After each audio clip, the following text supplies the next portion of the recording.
Hi guys, welcome back to my channel and thank you so much for being here. What's going on? Please like and share this video. I am Jade. I am Jade. Like and share, and shout out to those of you who were already waiting.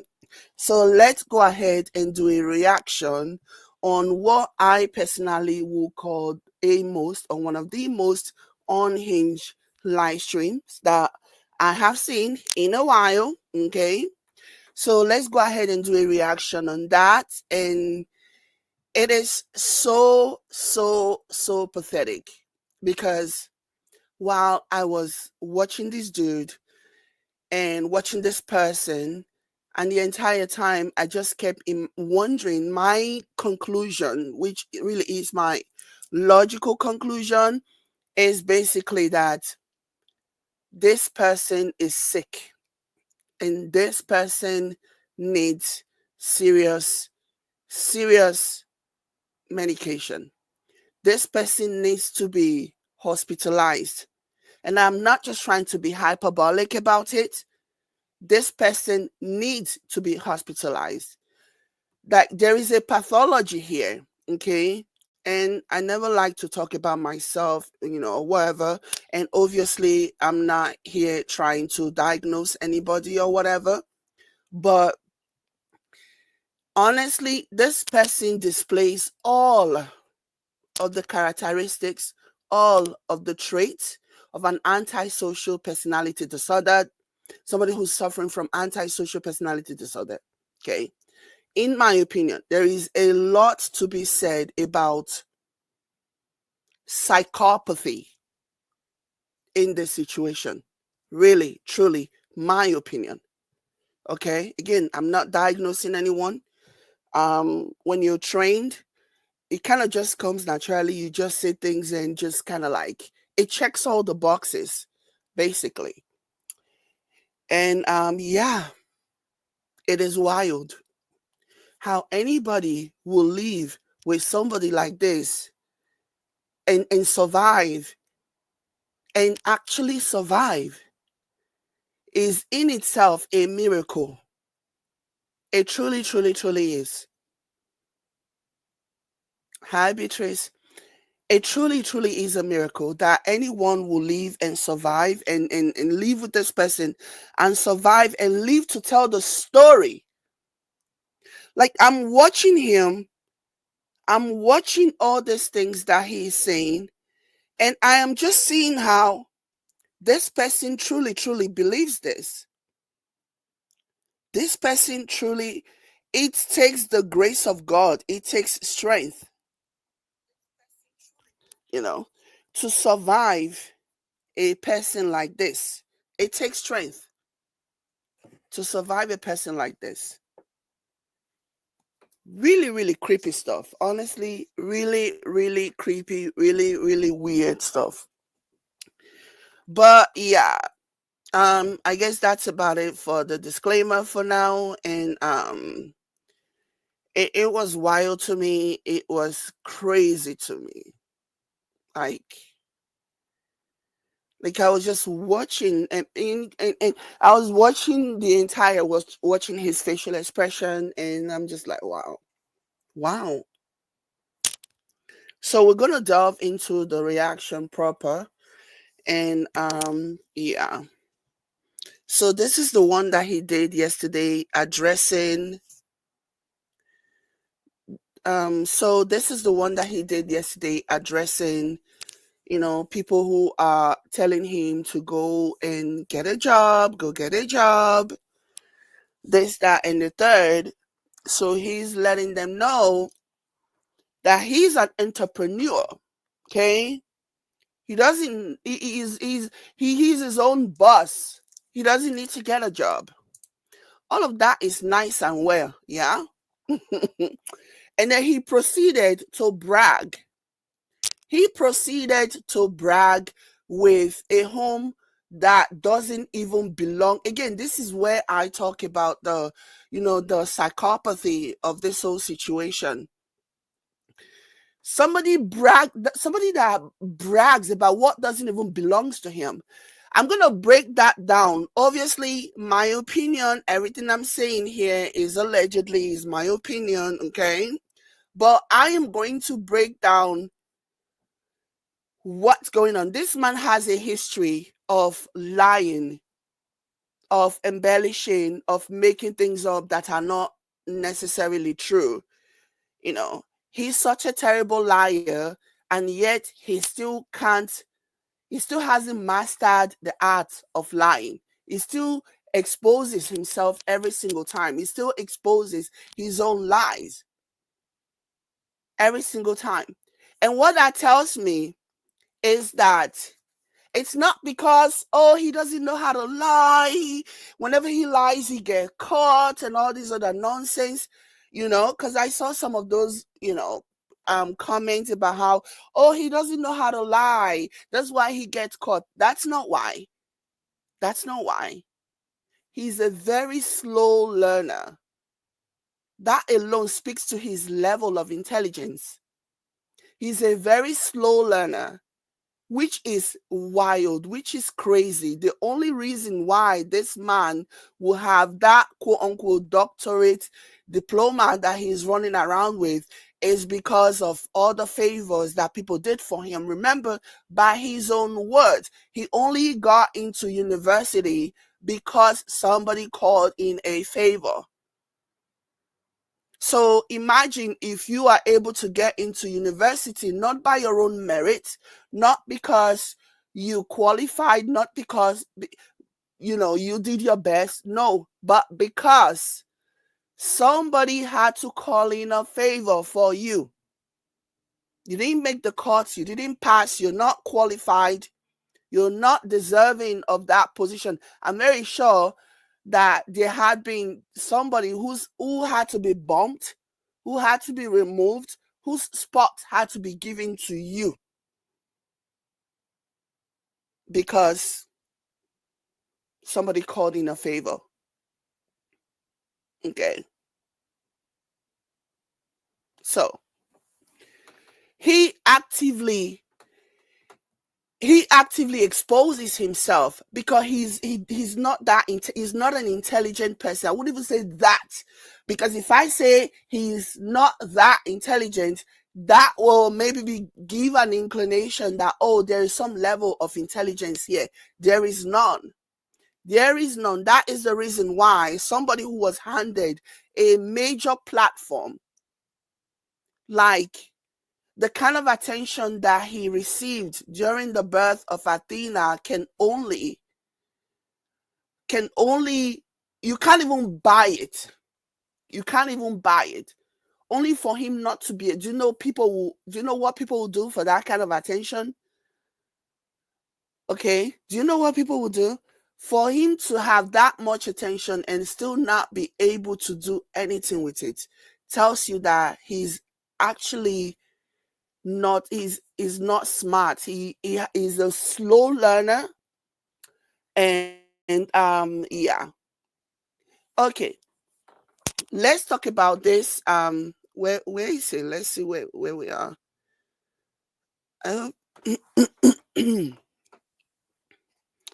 Let me go ahead and let me check. I hope you guys can still hear me, because I'm not understanding.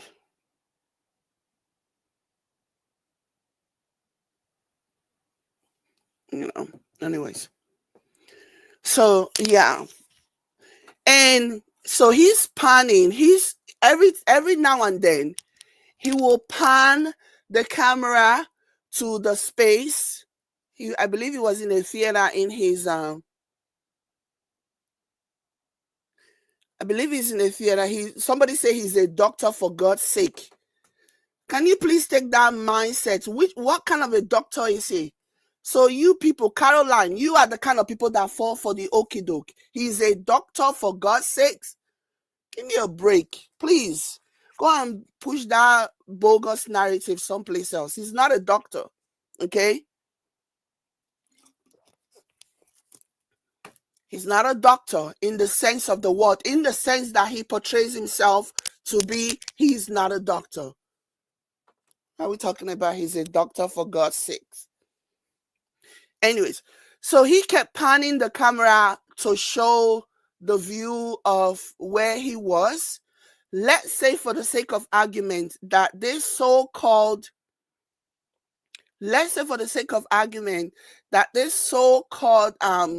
place truly belonged to his friend, like he claimed. Yeah, let's say, for the sake of argument, that it really does belong to his friend. Do you know how twisted? This is beyond narcissism. This is psychopathy. Do you know how twisted you have to be, in my opinion? Do you know how twisted you have to be flexing with your friends' properties, with things that you didn't work for it, you don't know how the person worked for it, you don't know anything? Okay? Do you know how twisted you are to be flexing with something like that? So let me explain this. Let me explain what my opinion I think is going on here. Let me explain what I think is going on here. Okay? We all know that if you live in this part of the world, you know there is such a thing as open houses. Like, you see this house that he's flexing with?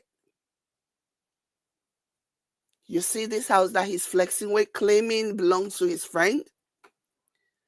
I can explain this 1 billion times and I will not even be done. This could be a situation where he saw on the paper that there is some kind of open house. Open house is supposed to start at 10 a.m. where, you can come in and view the place and take a look at the place and see how, if you're interested. Nobody is there yet. And then he comes early. He comes early into an open house. And then he's sitting there. He's like, let me go take a look at they're telling him all of the things that the house comes in, the trimmings and all of this other nonsense. And he's like, you know what? He pretends as if he's about to make a call. He gets to the theater room. He pretends like he's about to make a call. He's like, can I quickly make a call, please? And the realtor, who is actually giving him a tour of the place, is like, okay, sure, why not? The open house is not even open yet. You came early. Sure, why don't you make your call?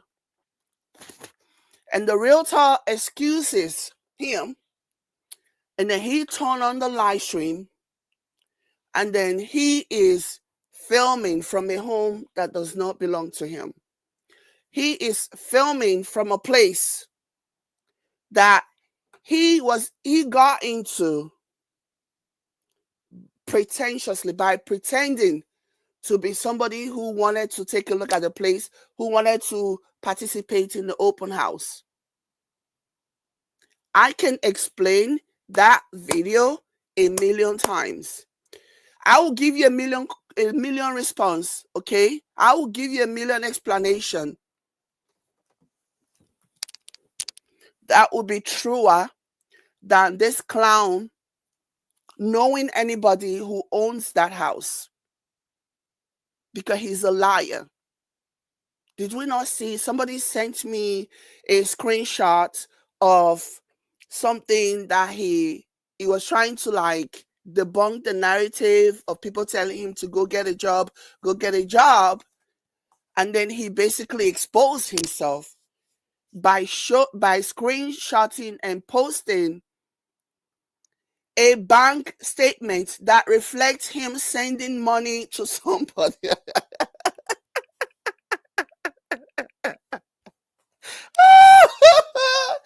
Like, you can't make this ish up. You can't make it up.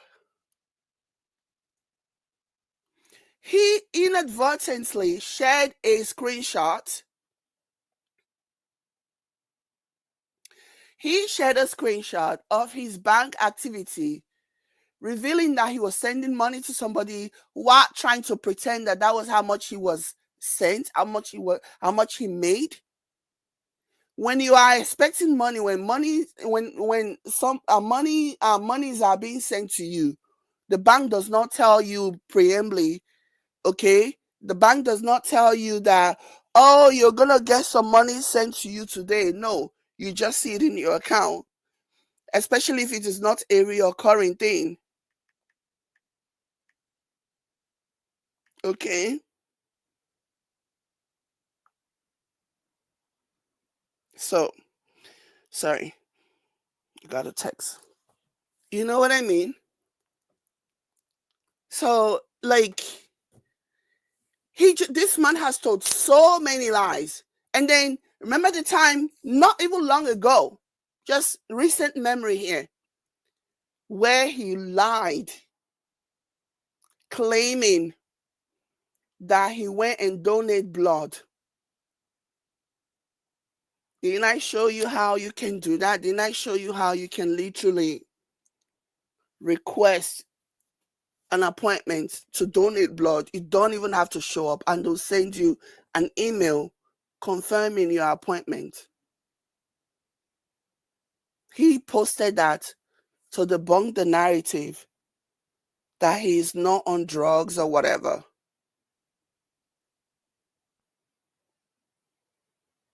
So there you go. And another thing that I noticed throughout this video, he was actually chewing gum. Okay? Somebody even asked him later on about why he was chewing gum. He responded to the person that, oh, that he's been out all day since morning and he hasn't really had anything to drink. He's dehydrated. So in order to combat bad breath, that's why he is chewing on a gum. In my opinion,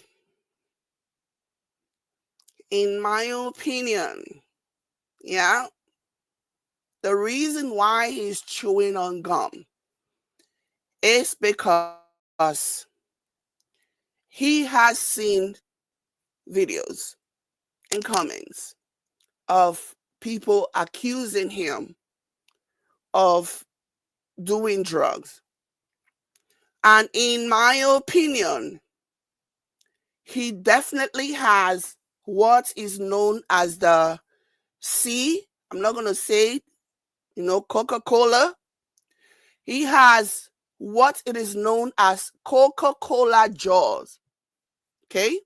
Coca-Cola jaws, if you know what I mean, you know what I mean. Okay? Coca-Cola jaw is something that happens when people clench their teeth. Okay? And it affects people who are going through some kind of Coca-Cola withdrawal. Okay? When they are going through Coca-Cola withdrawal, they would clench their teeth. Okay? That's how it goes.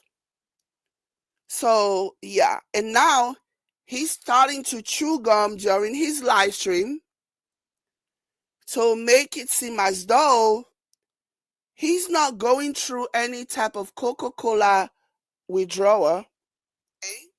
Sorry, I was doing my check to make sure that, okay, that you guys can hear me. So he's doing all of that to make sure he's chewing gum to make sure that he's not going through, to make sure it is not showing, to hide, to conceal. Please, guys, hit the like button. If you're watching me from Facebook, please hit the like button. Thank you. So he's chewing gum to combat. He's chewing gum to combat the Coca-Cola jaw that is very evident. Very, very evident. So those are some, just like he ran and took a picture of himself supposedly after supposedly donating blood to combat the narrative. Okay? Not diagnosing anyone. Not diagnosing anyone. Just saying my mind. Just expressing my observations and my opinions and things. Okay?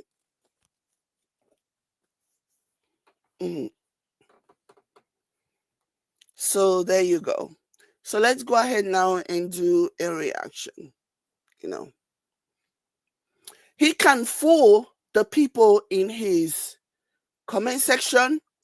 He can fool the minions that don't care for the truth, are too dim-witted to even know the truth, to even see what's going on, but he cannot fool everyone.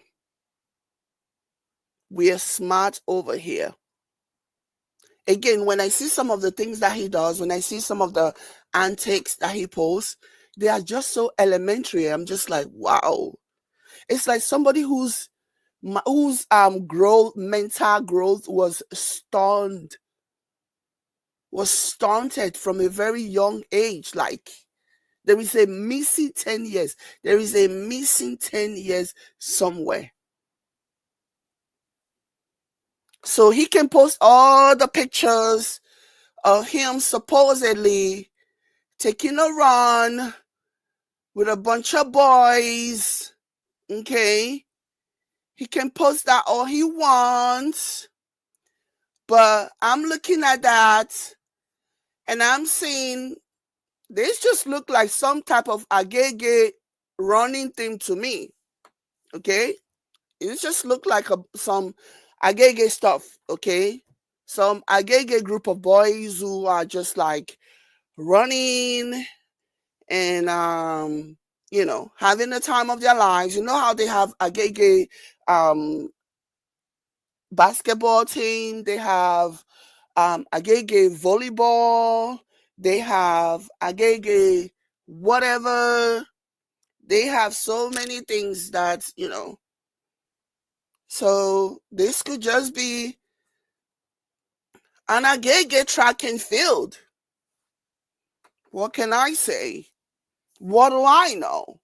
This is supposed to prove what? Because it's not a normal thing to see a bunch of young lads just running with shirtlessly. Like, what gives?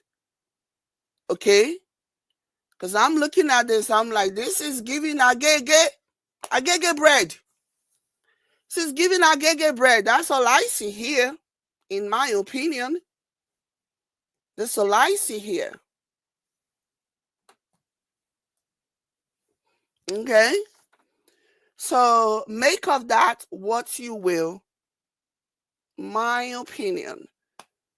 Anyways.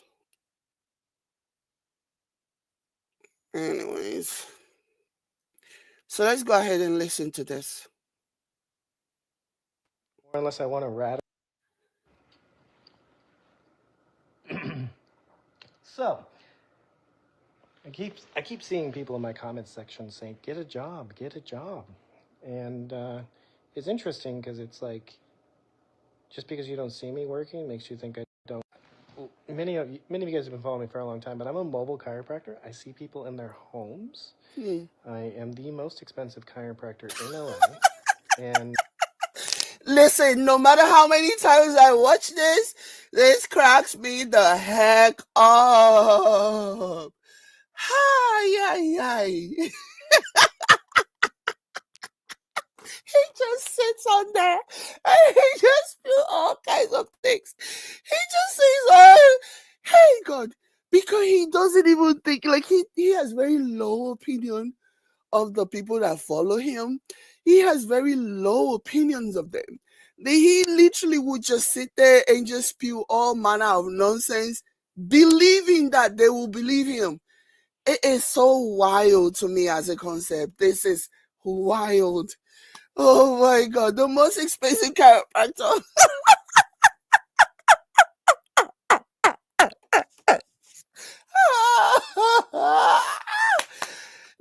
never not be funny. This will never not be funny. Oh my gosh. I hang out in places like this all day. Mm. Tell me what kind of a loser brags about something that he doesn't even own. Tell me what kind of a loser brags about a home. Like you live in a shoebox. You move from your so-called marble mansion into a shoebox and you're here bragging about living in some kind of mansion that is like $30 million. Hey God. Oh my God. Like what the this is like sheesh. Oh my goodness. Oh my goodness. You literally live in a shoebox. Sheesh. And yes, I have permission to film in this house. This is one of my friend's homes. He just recently bought a new home. So This guy, this guy is this guy broke into somebody's home under false pretense. Okay, broke into somebody's home under false pretense, and then exposing and doing live stream from there. This house, I have no shred of that in my mind until or unless otherwise stated. This was an open house. This was an opportunity for him to like flex. He figured he'd come in early before it opens and come and film and brag. Like this is twisted. This is some twisted stuff. Let me tell you, this is twisted.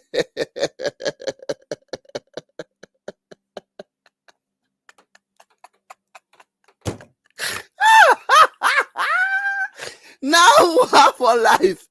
This life, hey, where I come from, they will say, many are mad, few are roaming. yeah, Hmm. this is what I don't have a job. I have a profession. I'm Hmm. a specialist. I'm a Mr. Educator, have you ever heard of synonyms? Have you ever used a thesaurus in your lives? It is a job. A job is also a profession. Mr. Educator, who knows everything. And so now you don't have a job, you have a profession.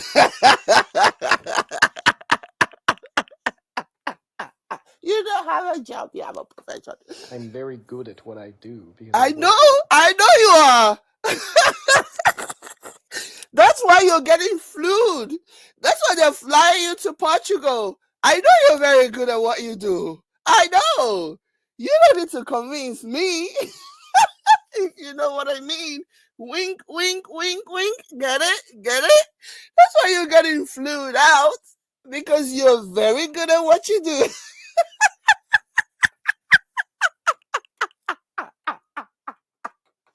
Oh my God. Oh my goodness. Oh my goodness. This is so funny.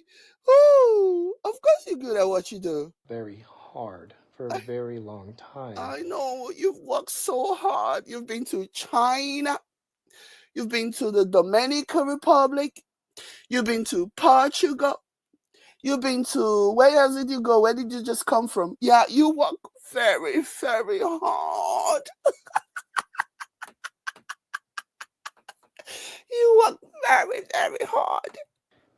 Prior to ever dealing with any of this social media nonsense. Mm. So it's like people judge and create narratives and like but these are the kind of homes I'm in all Can day you long. imagine a home that let's say, for the sake of argument, let's just pretend that I believe that this is actually his friend's residence. You know, imagine bragging with something that doesn't even belong to you. Do you know the level of psychopathic behavior that is? To be bragging about something that does not even be, it's not your home. Your name is not on the deed. Nothing. To be bragging about it. That's next level. This is a $30 million home. And these are the Hmm. kind of homes that I'm in Wow. all day. Congratulations. Oh my God. No wonder nobody wants to be anywhere near him, except, of course, his mother, because she probably feels guilt. She probably feels like it is her fault. Whatever it is that is wrong with her son is her fault. And so she's, I guess in a way to alleviate some of the guilt that she feels, she would, be at his beck and call, defend him and make excuses for him. And I don't know. Because other than his mother, nobody else in the family wants to even want anything to do with this clown. And there's a reason for that. And the reason why his mother seemed to be his only friend is, in my opinion, because she's the only one. Like, yeah, because she feels guilt. She probably blames herself that instead of spending more time with her son, her sons, while they were growing up during their formidable years, yeah, formidable years, while they were growing up, instead of spending time with her sons, she was busy traveling across state line to go and visit a man that was doing everything to run away from them. Every weekend, whenever she had the time off, she would travel, according to Peggy, that she would travel to across state lines to go see the man. Every weekend he and she did that, he said. Maybe she feels guilty that she's the reason why he is the way that he is. Maybe that's the reason why she continues to support him, to defend him, because of that guilt that she feels. Because she wasn't around. The dad was a jailbird, and she was running around looking, always going to visit the jailbird. I don't know. So, like, it's like I do have a profession. I'm not here bragging. I'm not here trying to make myself look better than other people or anything like that. Like, it doesn't even constitute bragging when it's not even yours. It's giving a scrub. I don't want no scrub. Scrub isn't gonna get ain't no love from me. Sitting on the passenger side of his best friend's right, trying to holler at me. It's giving a scrub. It's not even giving bragging. It's giving scrub. Like you're flexing with something that doesn't even belong to you. You're flexing with your alleged so-called friend's mansion. That is scrub behavior. That is scrub mentality. What are you talking about? You look like a clown. But it's just like, hey guys, like, I mean, maybe I should just start posting a picture of my table in all kinds of like exotic, crazy looking places. Um, I mean, yeah, this is one of my friend's homes, major celebrity. Like, like this is the kind of like I'm not overly wealthy myself yet. I make good money, but I'm not extremely. Nobody in their right mind will consider you a man of wealth on any level. Again, it's only the brain dead, low IQ, dimwits who are stupid enough to believe whatever you say that will fall for the okie doke. Nobody in their right mind will look at you and even consider you to be a man of any kind of wealth. Like, a man of wealth will not downgrade from his so called marble mansion to a shoebox. Like, you're supposed to progress after 2 years of living in the house that you were so happy to tell everybody, the square feet of the house and all this other nonsense. Like, make it make sense. Nobody in their right mind will look at you, look at your lifestyle, look at how you, everything about you, and say, oh, he has some money. Nobody will do that. So get over yourself. Over the top, but I'm working towards it. I'm working towards it, creating intergenerational wealth for my children so that my girls don't ever have to worry about things like rent when they get older. older until they Because that's the thing that you have to worry about.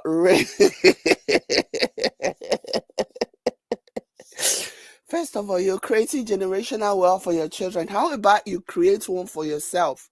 First of all, get yourself out of this whatever financial bind that you are currently in. Get yourself out of it first, and then you can talk about creating generational wealth. You never even see chop. You never chop belle full. You're talking about generational wealth. Oh my gosh. You never chop belle full. You're talking about generational. Like, that is crazy work to me. get married, of course, or worry about any of these things. So I work very hard for my family, and there's constant narrative: go get a job. I don't have a job. I have a career. I have my own business. I'm an entrepreneur. And you only get to hang out in places like this from working really hard for year after year after year, decade after decade. And I'm 2 decades deep in pursuing my passions. You are 2 decades deep. Jiva showed us the size. She gave us an example of the size. You are 2 decades deep.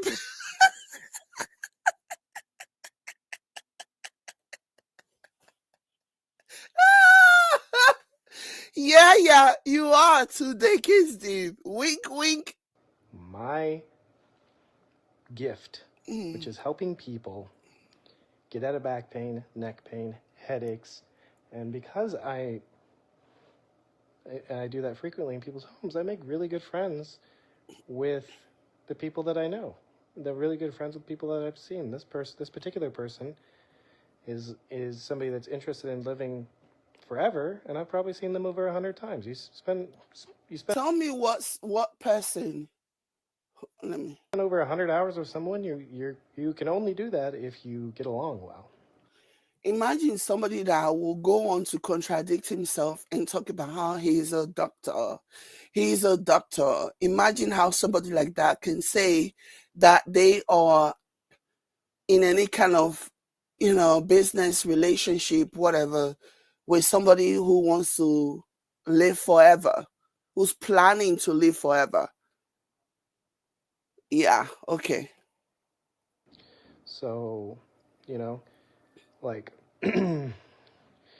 like I'm doing okay. I'm doing fine. Am I rolling in the dough? Not by my standards and perspectives. What are you? We seen your standard.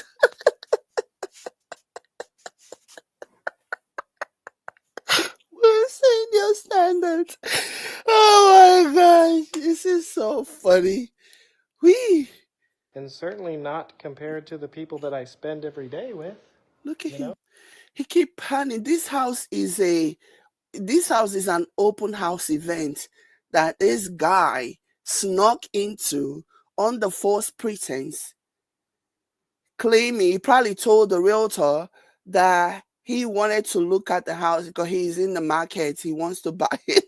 He snuck into somebody's home, okay, and then said, "Oh, I need a break. Can I make a phone call?" And the person is like, "Sure, why not? I'll give you a moment." And he proceeded to, oh gosh, this is sad. This is pathetic. And I'm downstairs in a 3-story house with an elevator, and so it's like this is the kind of stuff that I see all day, hang Hey, around all day, and makes me feel poor. But it also provides perspective and keeps me lifting myself up so that I can get higher and higher and higher. lifting yourself up by being on social media, begging money, panhandling, pretending to the same people that you're begging for money, pretending to them that you are up there, that you have money, that you're wealthy.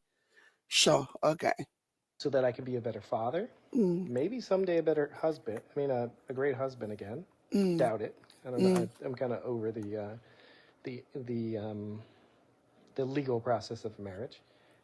Can you imagine? First of all, this is as close to an announcement, a breakup announcement that you will ever get. Those of you that are waiting for him to announce that he and Tay Tay are done, this is the closest you will ever get.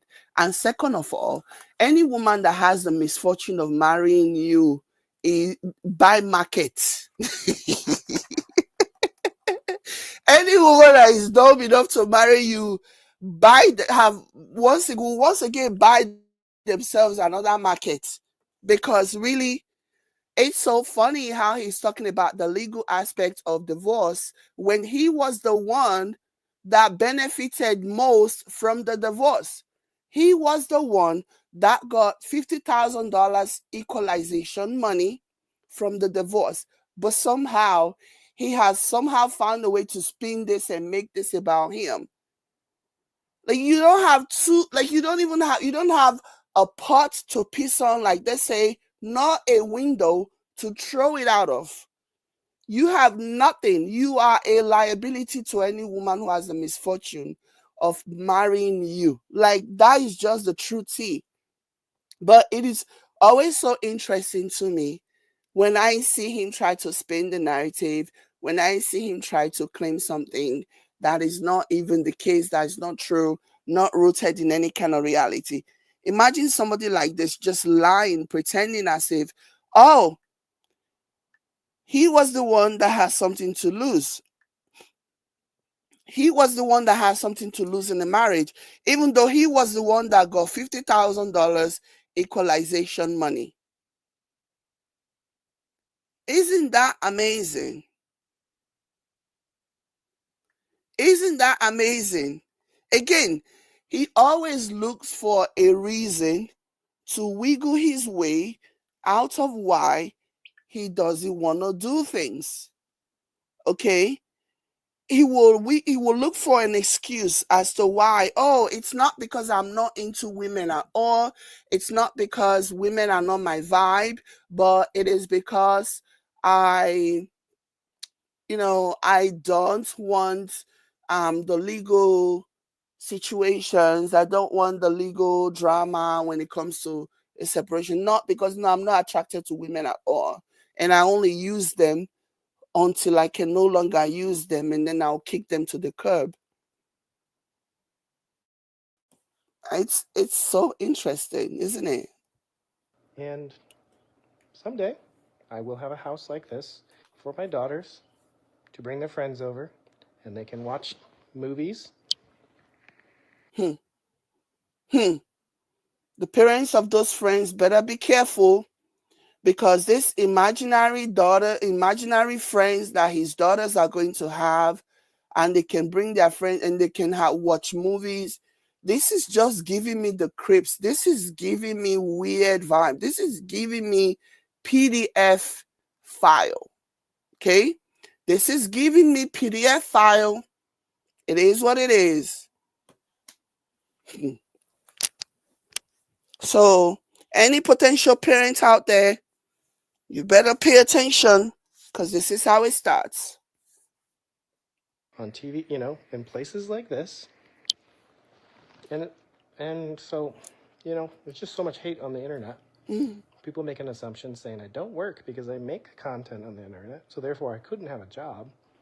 Um, it's If you had a job, it's not even about whether you have a job or you don't have a job or blah, blah, blah. If you had a job, especially like you want people to believe, you will not be spending as much time on the internet, jumping from one comment section to the other. People have reported how you block them even though they don't even go to your page, and all this other stuff. That takes time. That takes commitment. That takes effort. Okay. For you to be jumping from one social media platform to the next to read comments about people who are, rightfully criticizing you, and then blocking the ones that you feel like you need to block, it takes a lot of time. So people who have things to do typically won't do that.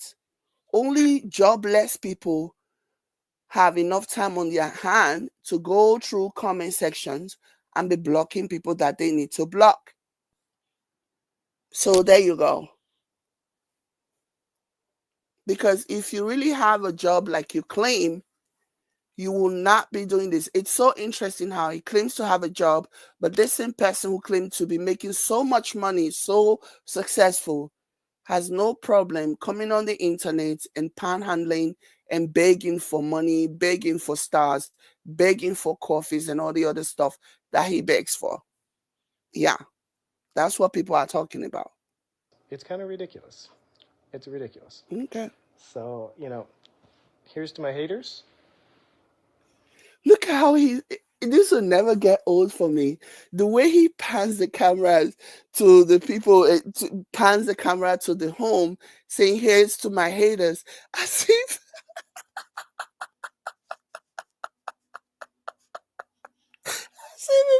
as if the home belongs to him. You can cheers to your haters and hear to your haters all you want. Your haters still wins because the home does not belong to you. Even if I believe your cockamamie story about how this home belongs to your friend and blah blah blah, the hater still wins because this is not your home. You live in a shoebox. You downgraded from your so-called marble mansion and you downgraded hard. You downgraded so hard. And talking about here's to the haters. The haters are not losing here. Okay, it's still 1-0. Okay, it's still 1-0. You freaking live in a shoebox now. And you're bragging about a so-called $30 million home that your imaginary friend owns.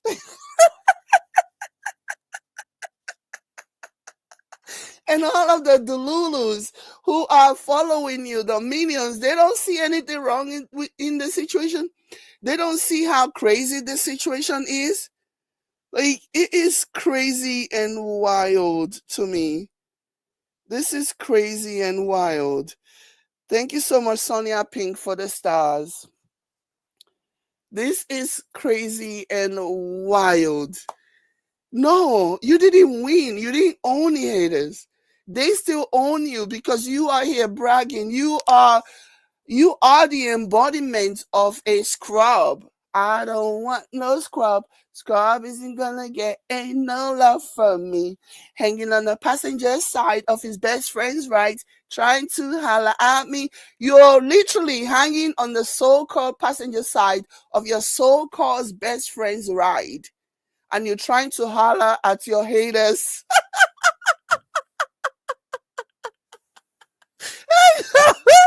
Exactly. Holy Mary says, after showing the haters the house, you still go to your rat hole to sleep. Oh my gosh. This is so funny. Like, you still go back to your shoebox. That's where you're gonna sleep tonight. So what are we not talking about here? How do you this only makes sense in somebody like in the head of a cycle. Only in the head of a cycle does this make sense.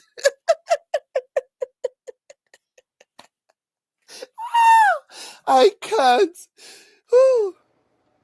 People that just want to tear other people down. You guys, you do not know anything about somebody's life. But we've seen you enough to know. We've seen your behavior. You've told us enough. You've told us enough. Just because we are choosing not to believe your side of the story does not mean that you did not volunteer your life story or your perception, your idea of your life story. Okay, just because we choose to believe what we want to believe because it is what makes more sense does not mean that you haven't told us what you want to believe. And if we want to believe what you want to believe, ultimately we would if we want to believe what you said, you will still like be net negative based on what you've shown us. Based on what you see on social media. Based on what you Do I showed live in a us. small place now? Yeah. Based on what you showed us. Ultimately. People that just want to tear other people down. You do not know anything about somebody's life based on what you see on social media. Do I live in a small place now? Yeah, there's a purpose to that because I'm freeing up more expendable income to Mm. invest in businesses for my future, for my daughter's futures, for my Mm. kids' futures. How many of that have you done?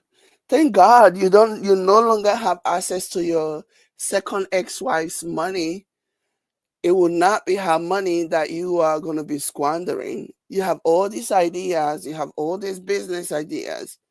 None of it has come to any kind of fruition. You just selling your own dreams, selling your pipe dreams, and it is so funny. And and you have to have cash flow for that. Hmm.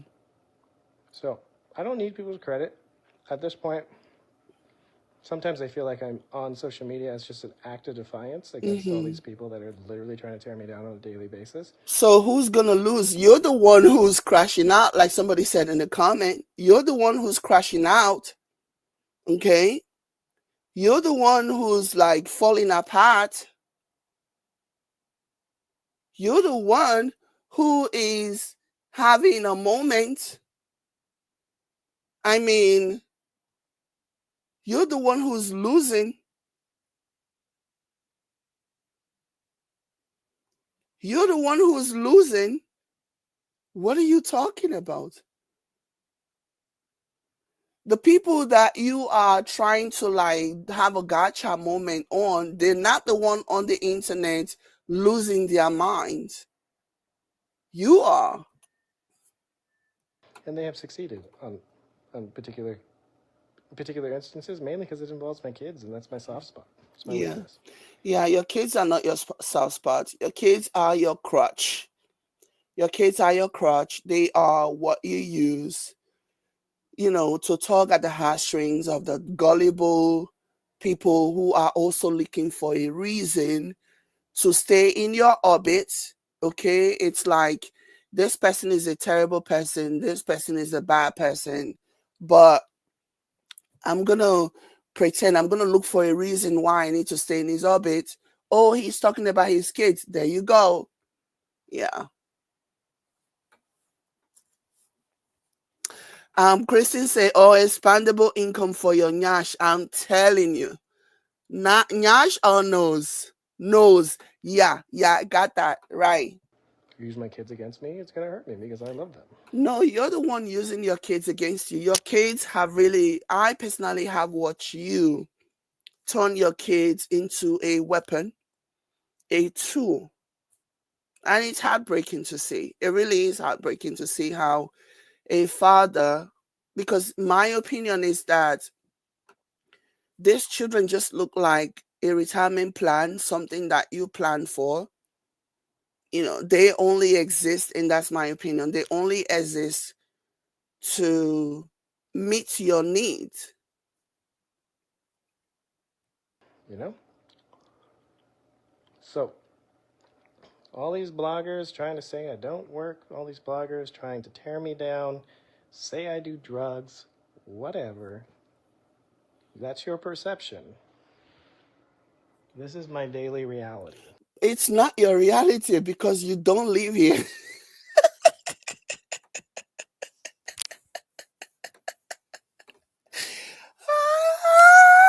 It's so funny.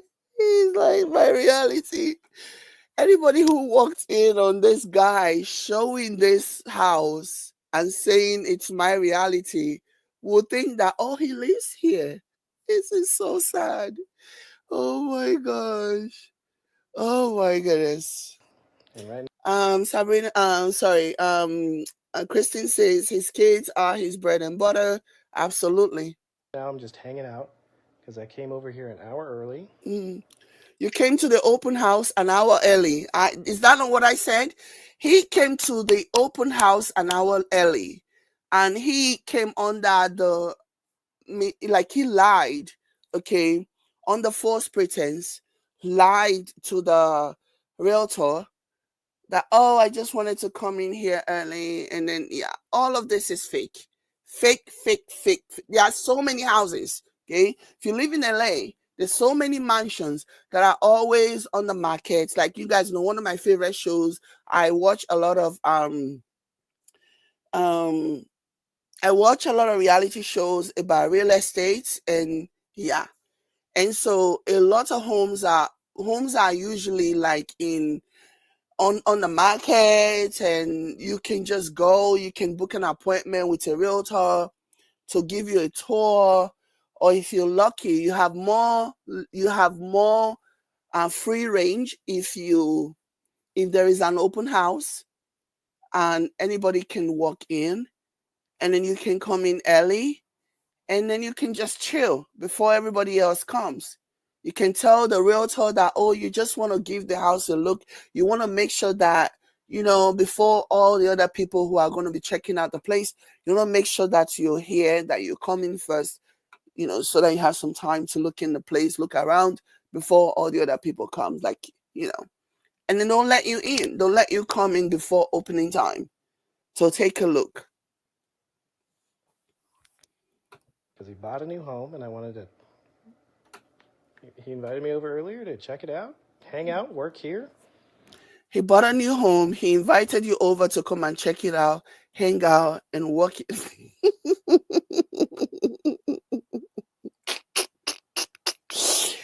And I'll probably be spending a lot of time here. I'm sure you will. I have no doubt in my mind you are going to be spending a lot of time there.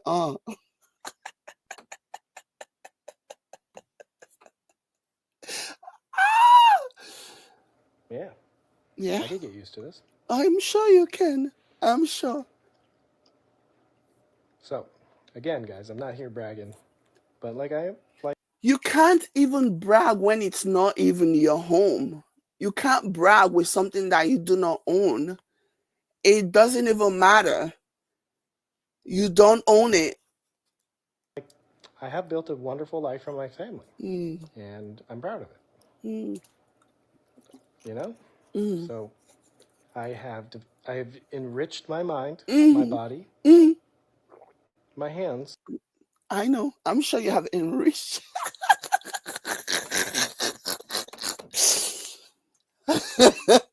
You have enriched your body. I'm sure you have.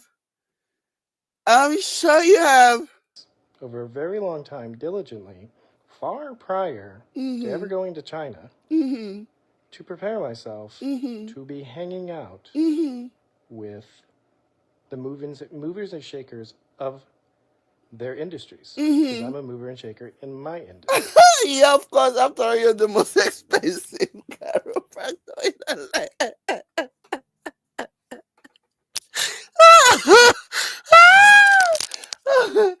After all, you are the most expensive chiropractor in LA.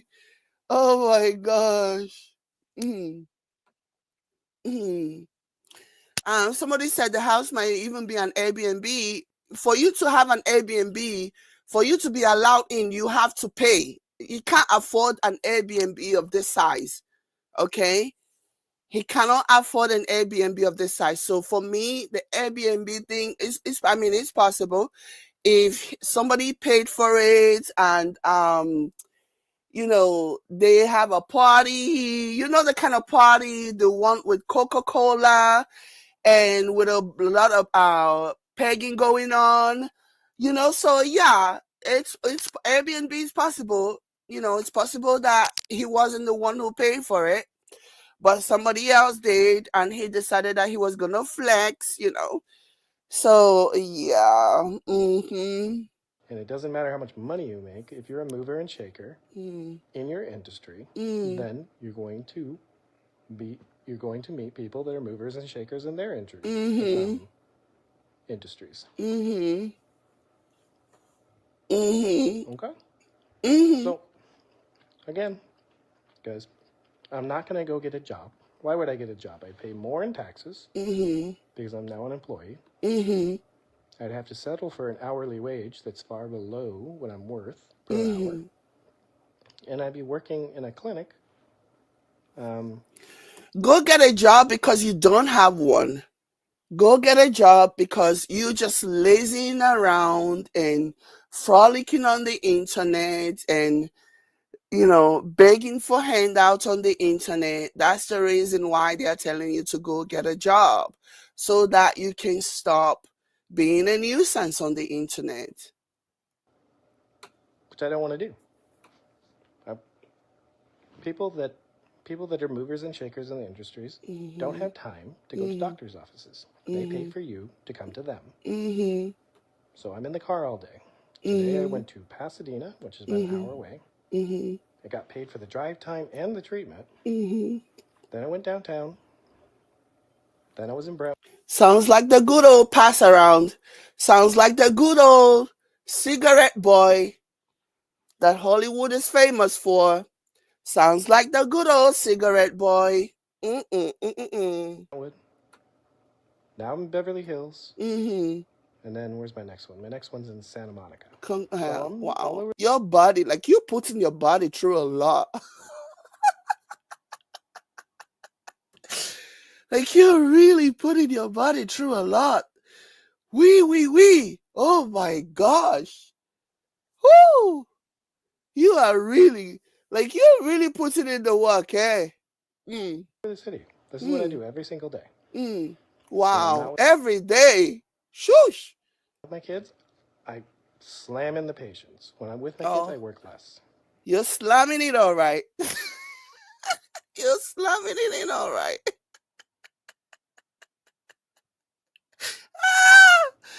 That's what I do. When the kids are home, I try to spend more time with them. You're saying I don't need explanations. No, I don't feel like I do need to give anybody explanations. I'm just here to piss people off. I'm just here to make them look stupid, because at the end of the day, that's what they're doing. They are out trying to bring down a person, me, that's just trying to be the best version of myself and be the best version of myself for my kids and be able to. He said he's trying to be on the internet to piss people off, but to make people look stupid. But those two things, you are the one looking more and more like those two things. You're the one looking stupid, and everybody else is basically laughing at you. Okay? Everyone is laughing at you, and you look stupid. How about that? Financially and physically support and protect them. That's pretty much all I do in life. Yep.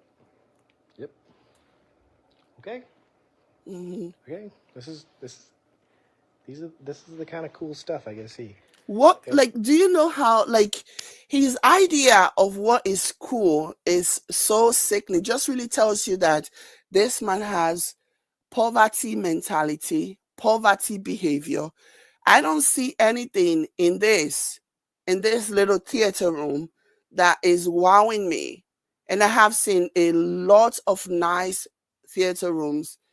When I watch those reality real estate shows, they are one of my favorite things to watch. Okay. I have seen way better, more decorated. This just look bland. And this looks so bland. This looks like something that very uninteresting.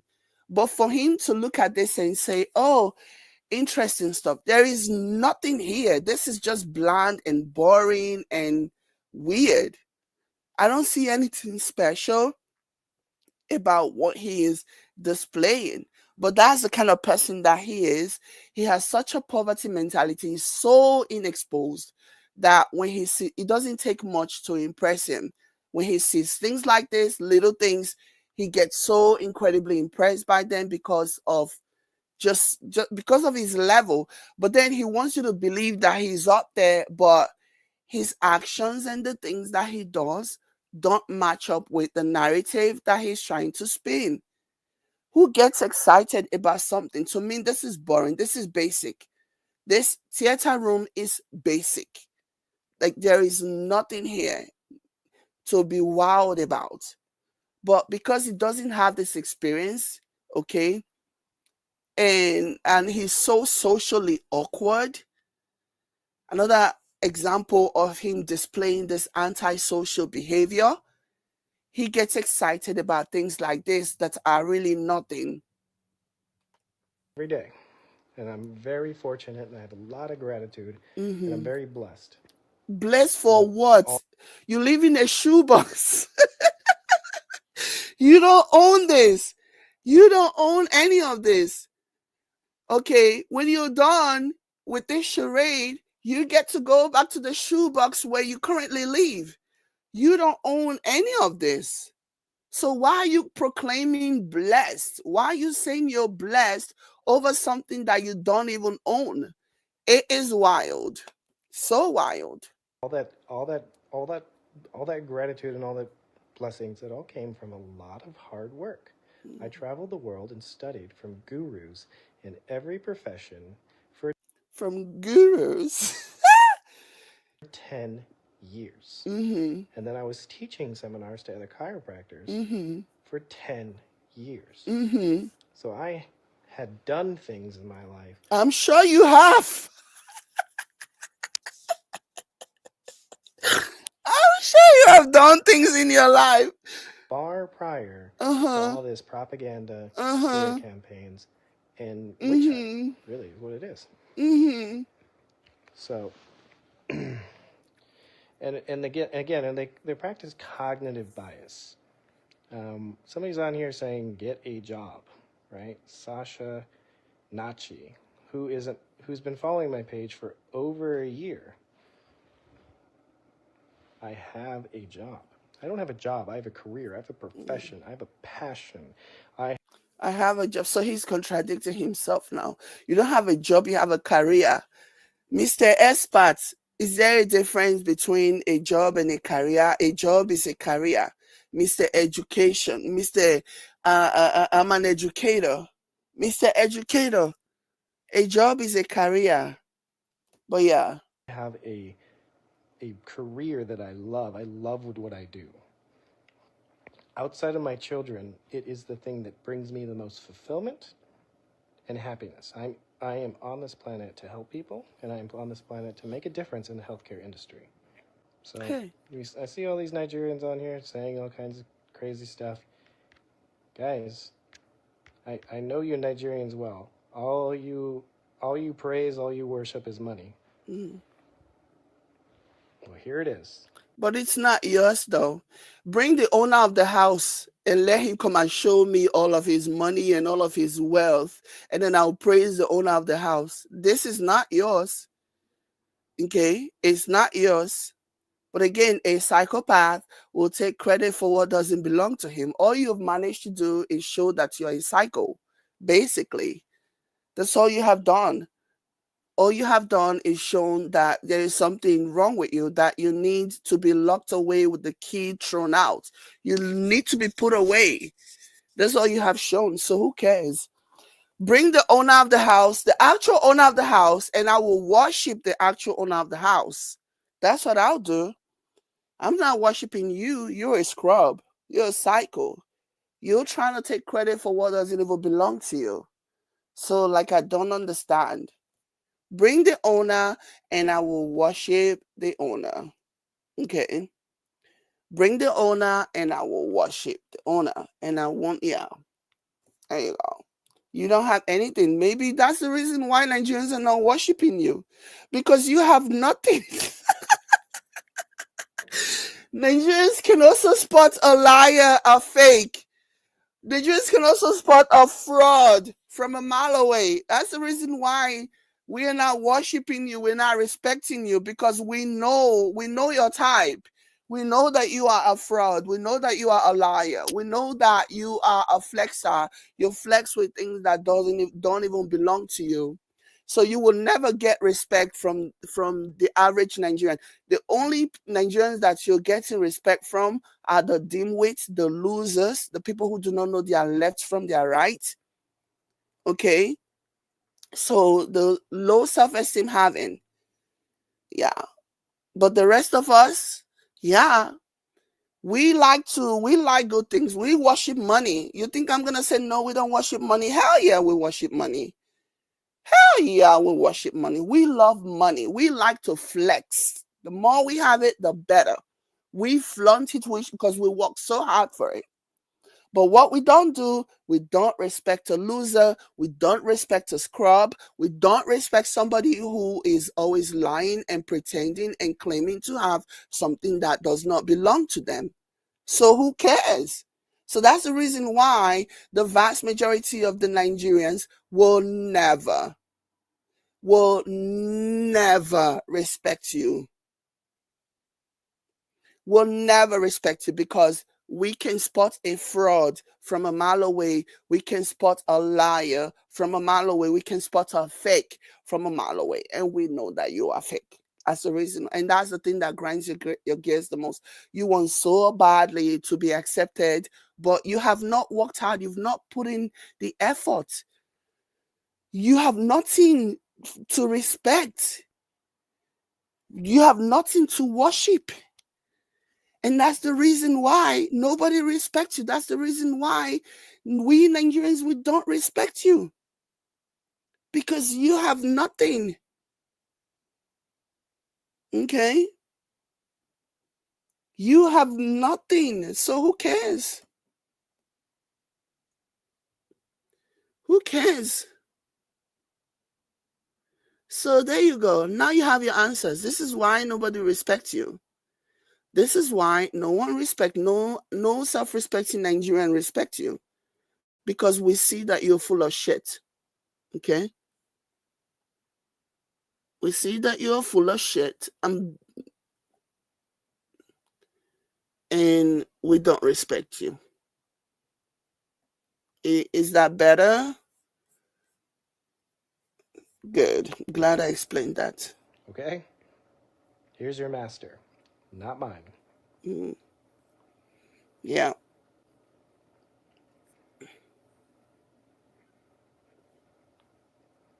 Yeah, I need to stand up because what they're doing is an act of terrorism. What they're doing is Mm. they're actively making an industry against a man that they don't know. And No, they're we going know after you. a woman. We know you. We know what you're made of. We know you. So yeah, we know you. Words that's making money from saying it. Mm. So, I mean, it's like, do people not have any morals anymore? Any ethics, any boundaries, Do any. you? It's so funny how this one is quick to claim. Do people not have any morals anymore? Do you have morals though? Do you? That's rich coming from you. A soul? Guilt? Shame? Mm. Like, people are Yeah. crazy. Anyways, Mm. so I'm going to get off here. I'm going to get back to work. I'm not on social media unless I'm making content You're or right. unless I want to rattle a few cages. Who cares? I'm happy to be rattled, and I'm happy every opportunity to like call you out because you claim that you're out here to rattle, but then when you rattle and people rattle back, you get mad. So ultimately, you don't get what you were expecting to get, you don't get what you wanted to get, so who cares? Who cares? But that's it. Christian said he projects so much. Why Yeah, don't I block yeah. them? That's exactly what he's doing. Projecting what he is, his flaws. That's what he does. Because my time is too valuable to go through and block everyone. I have too much other stuff to do. They can sit there and rattle Somebody says the more he talks about helping people, the more I'm convinced he's well aware of his selfish character. and bark and whine and cry Hmm. about something that they know nothing about. But you're the one barking and moaning and crying. If you were not so bothered by the response you get from the things that you put out, you supposedly rattling the cage or rattling whatever. If you're not bothered by the response, why do you do more videos addressing that when you can just be like, well, I don't care, I'm not bothered, I'm going to let them say what they want to say? But clearly you are bothered, and that's the reason why you keep coming back. So ultimately, you are the one that are getting rattled. The rest of us, I'm just fine. I'm just happy to like expand on my skills. I'm just happy to like um, you know, analyze things about you and use you as a teachable moment to other people who may not know the signs, may not know what to look out for. So yeah, okay, okay. And all it does is build my page up so I can Mhm. help more people. I'm Mhm. literally using this negativity to spin it into a positive to help more people. Yet, yet you still don't do any content supposedly helping more people. You don't do any of that. Okay. People say ignore the hate. This is not just hate. This is people. This is a group of very deranged people that are actively banding together to try to like destroy a person's life. Isn't it interesting? Isn't it interesting how this is the same thing that he did? This is the same thing that he did to his ex. You know, he was holding WhatsApp messages, he was holding WhatsApp meetings and all kinds of things to go after his second ex-wife. But somehow he's the victim in all of this. Okay. To help out another person and to help out my ex because I left her Okay. and And you did her a favor. actively You left her and she went on to do amazing, wonderful things. You were an unwilling vessel, because I'm sure you probably look back now and wish you hadn't left her. You left her and everything opened for her. She was able, look at all the things that she was able to do within a span of 2 years when you supposedly left her. You left her, she was able to save enough money. God knows what you were doing with all the money that you had access to, all of the money that she was working for, because you were always taking all these trips and going to these places that you haven't really been since you guys broke up. Okay. The only time you've been out of the country was when you went to Portugal. And yeah, okay. And it wasn't even on your dime. Somebody paid for the trip. They didn't want you to fly private with them.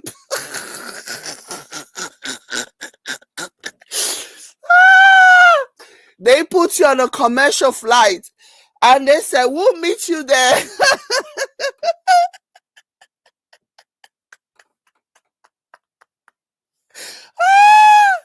They paid you to go and support them. Okay, so yeah, ultimately, look at all the things that she was able to do when you became the unwilling participant in announcing that the marriage was over. Look at what she's been able to do. Look at what she's been able to achieve. None of that would have happened had she been married to you. You would have continued to dim her light. How many times has she been to Nigeria? You would have continued to dim her light. You would have continued to like drag her down and pull her down, with your bad luck, terrible bad luck. So, what are we talking about? So, you did her a favor. You did her a favor. Look at your life and look at her life. She has only expanded while you have downgraded. And yet, you're the one that claimed to be the strategist behind the curtain. And somehow, this big time strategist cannot even replicate the same formula to better his own life.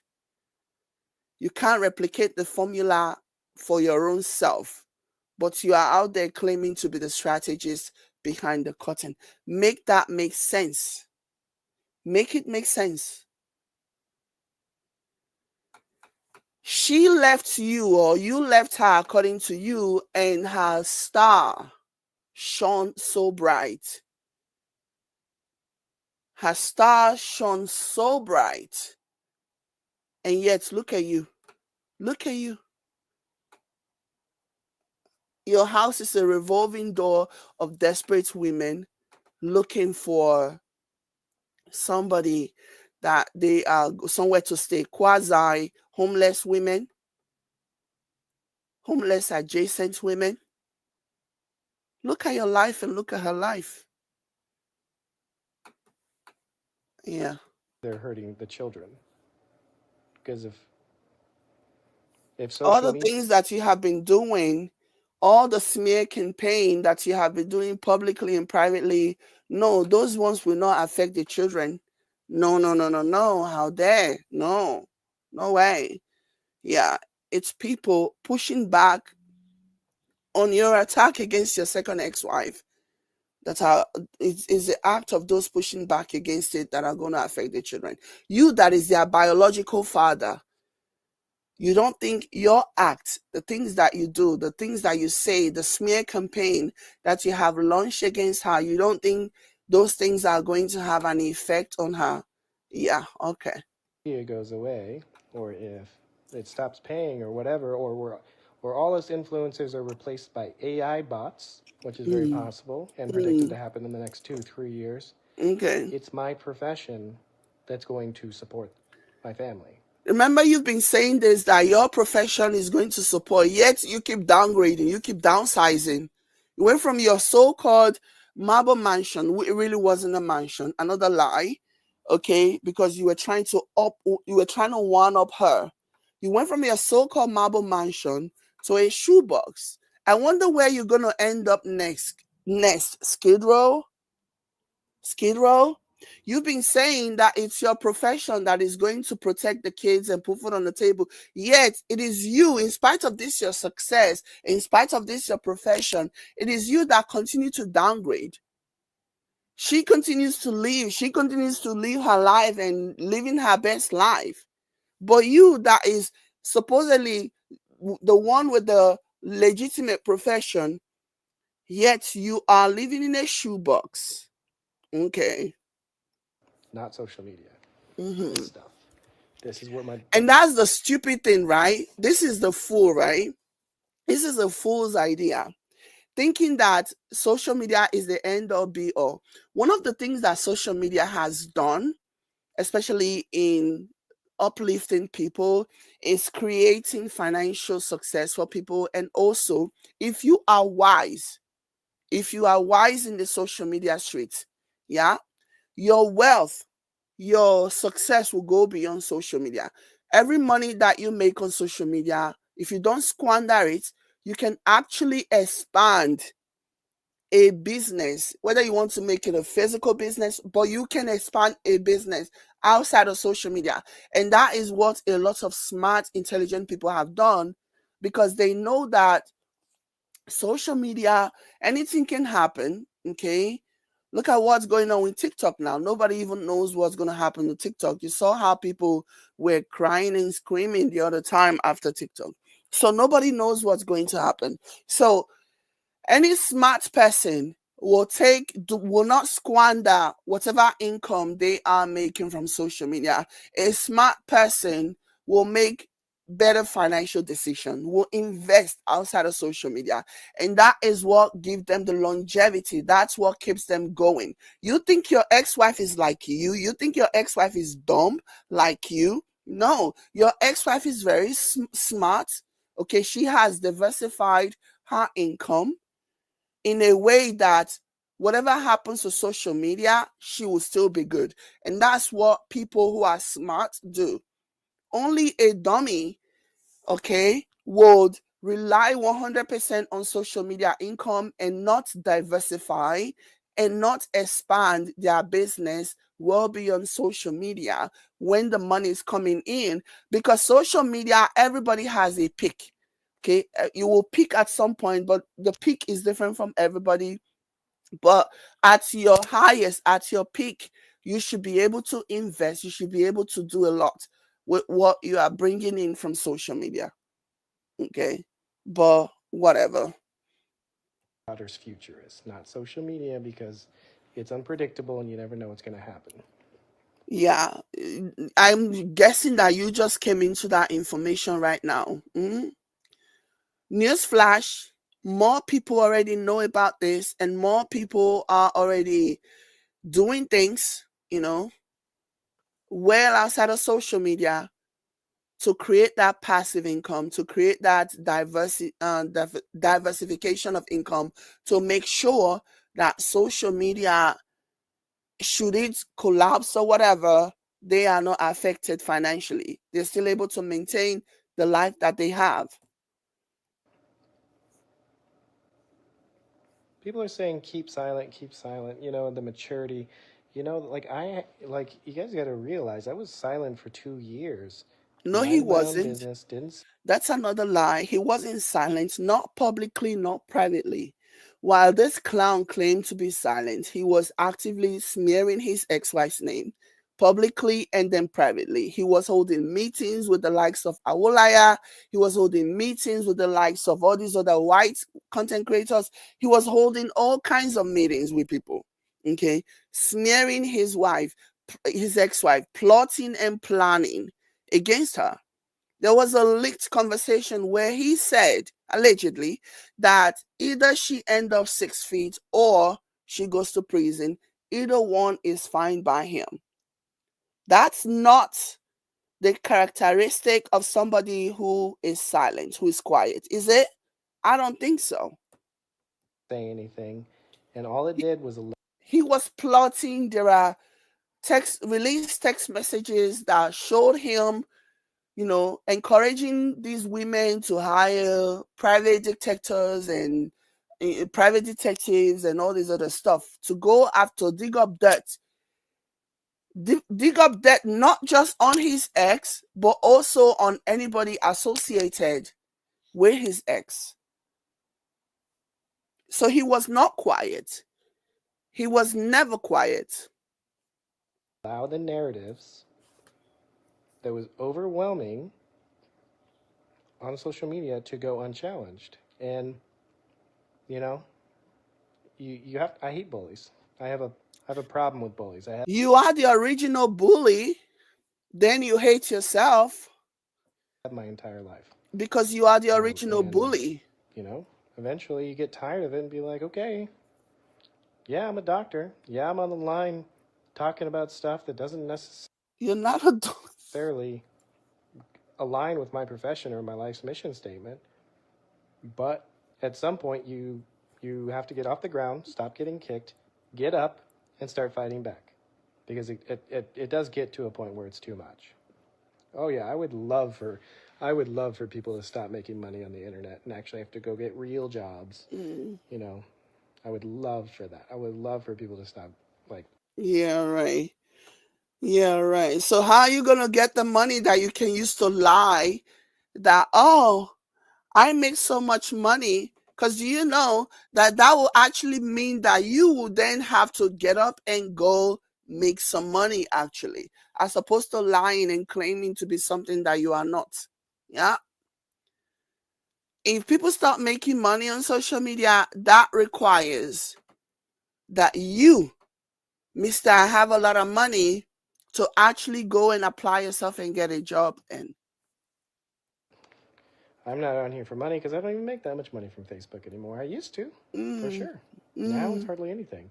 oh, oh, you no longer make money on YouTube, on the internet. Oh, I guess he really believed that he was going to be cashing in.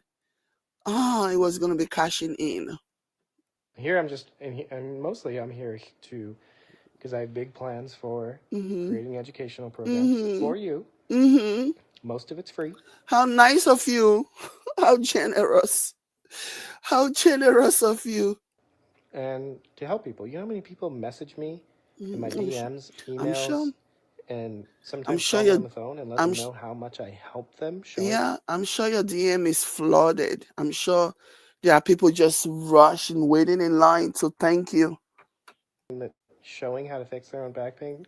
Like Mm-hmm. like that I'm that's the point of making the content that I want to create, is to help people. I'm helping a lot of people. Mm-hmm. So those of you guys saying I talk like a woman, um, I talk too much, ignore the haters, guys. We're past that Mm-hmm. because it's been 3 years. Mm-hmm. I mean, the new smear campaign is that I do drugs Oh and they well. clear my throat and I scratch my nose. Oh well. If it quacks like a duck, if it waddles like a duck, if it quacks like a duck, if it waddles like a duck, if it quacks like a duck, if it waddles like a duck. So therefore, I must be doing drugs. It's Okay. just that they come up with anything and everything they can. They tried Mm-hmm. everything, and nothing is No. stuck because nothing is true. Okay. Then don't be bothered then. So Then don't be bothered. Hmm. Then they why can you they here moaning and groaning? can focus on trying to tear down the white guy Mm-hmm. because Mm, they're all yeah. black women. Yeah. Yeah. Um, The race card. Oh, well, it's me. Oh, well, it's me. The things I have seen, the things they have done to me. Oh, well, it's me. and and I'm going to focus on myself and my career Mm-hmm. and building my family up. So I know many of you are here for the educational content that I produce. They're still waiting. Some of them have died. Some of them have died waiting for your education. They have died waiting for your educational content.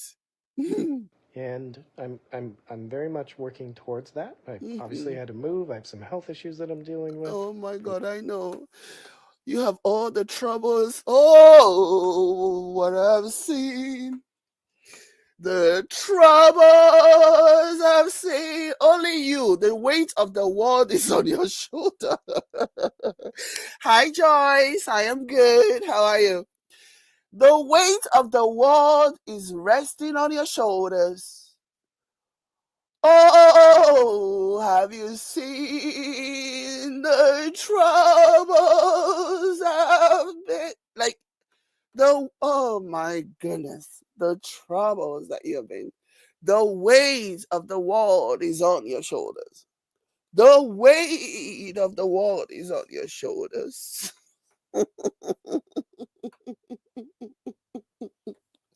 Only you. Only you. Only you. The weight is on your shoulders. You have seen so many things. So many things have happened to you. So many things. Everybody's just coming for you, aren't they? Chronic stress um, of just Mm-hmm. trying to be like move on and build up myself for my family. So Like I said at the beginning, he's chewing. He continues to chew the gum. I noticed that a lot. Again, like I said, and I'm not accusing him of this or whatever, but yeah, there definitely is an argument to be made about him having the Coca-Cola jaw. Okay, so there you go. Mm.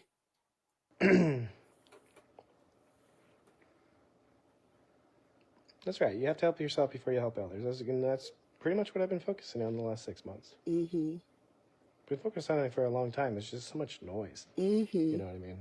It's like Mm-hmm. it really is tough to escape it. The only way I Mm-hmm. could truly escape it is to turn off my phone, which I can't do because my phone is my business. Mm-hmm. No, you can log off from the internet. You don't have to follow what's going on. If you really mean to not be a part of it, you don't have to.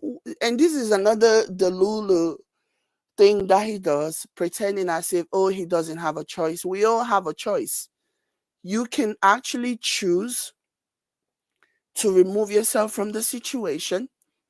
You can actually choose to block all those things that doesn't give you joy, happiness.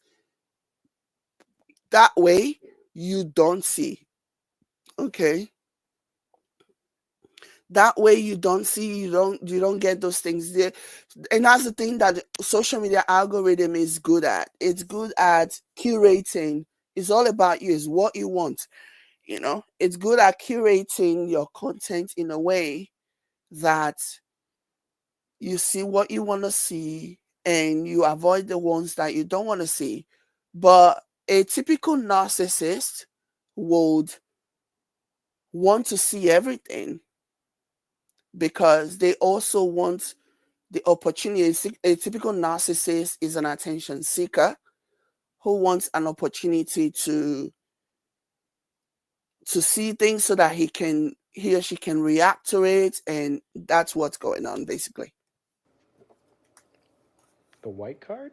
It's not. I'm not pulling any race cards. I mean, Somebody say Jaybrook enter house. Me, I'm not tired though. He can continue. He's a marvelous case study.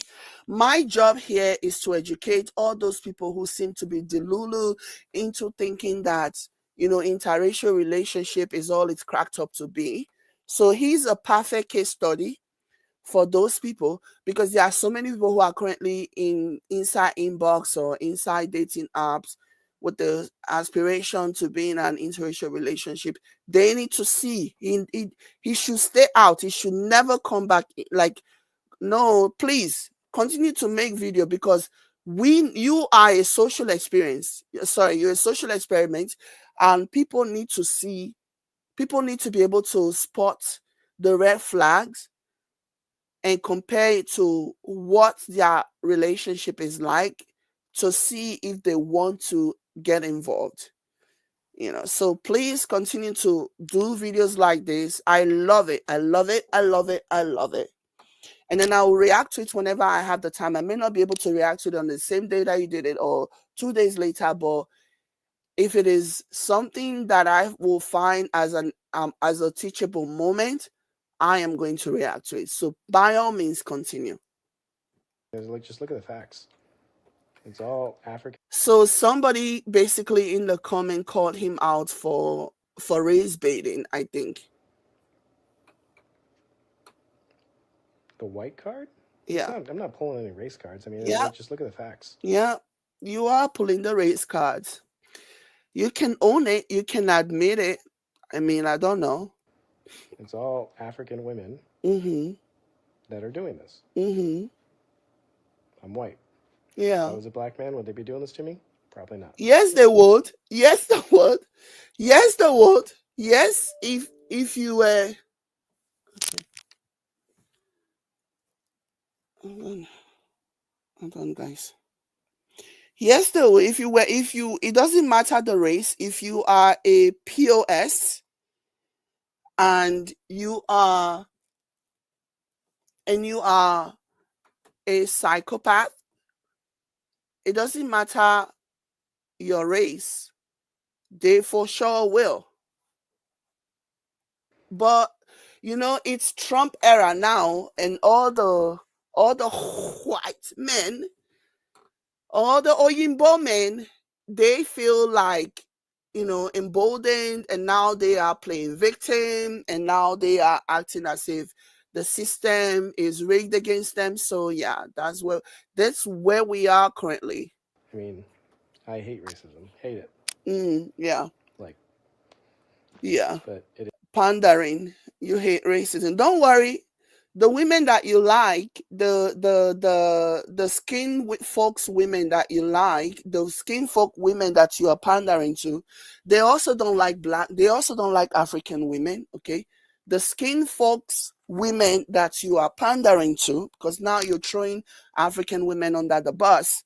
So the skin folks women who are non-African women that you're pandering to, they also don't like African women. So I'm sure that they don't have a problem with you saying the things that you say about African women. So right on, no need to apologize. You can be yourself around them. is what it is. Rest. I talk too much for a man. Men should speak more. Most Mm, men suffer in silence because women gaslight them to think that they don't have a voice. They're not allowed to have emotions, feelings, frustrations, and they're not allowed to talk. mm. And that's why a lot of them cheat on you. So a man who feels like he's being suppressed, again, these are talking points that he has picked up directly from the red pill pipeline because me, I frequent everywhere. I'm open to getting I'm open to reading and listening to red pills and blue pill guys or whatever. You see these talking points, he picks them directly from those red pill pipeline that he very, very clearly enjoy visiting. You know, those people who believe that, oh, as an Oyinbo man in America, you are not, you are the victim. Your rights are being taken away from you. Those are the things that he's regurgitating. And a lot of the women who are there, skin folks women who are there, they a lot of them are old, tired. They don't know what the hell he's talking about. They cannot spot the signs. And so, or they don't care. They just want to go and feel like, yeah, they are in support of this Oyinbo man. I guess it makes them feel good. So they kind of ignore all of these red flags and all these very divisive and very racist things that he says, because they're just happy to be there, you know. And the rest, maybe they're not even in America, so they don't understand the the the divisive nature of what he's thinking. It's a lot of things. If you make your man feel like he can't express himself, Okay, so yeah, I remember what I was gonna say. So now he's blaming again. This is one of those red pill talking points, right? Blaming a woman for why a man goes out and cheats. If you're in a relationship and you feel like you are not heard, you feel like your voice is being suppressed every time, why don't you just leave that relationship?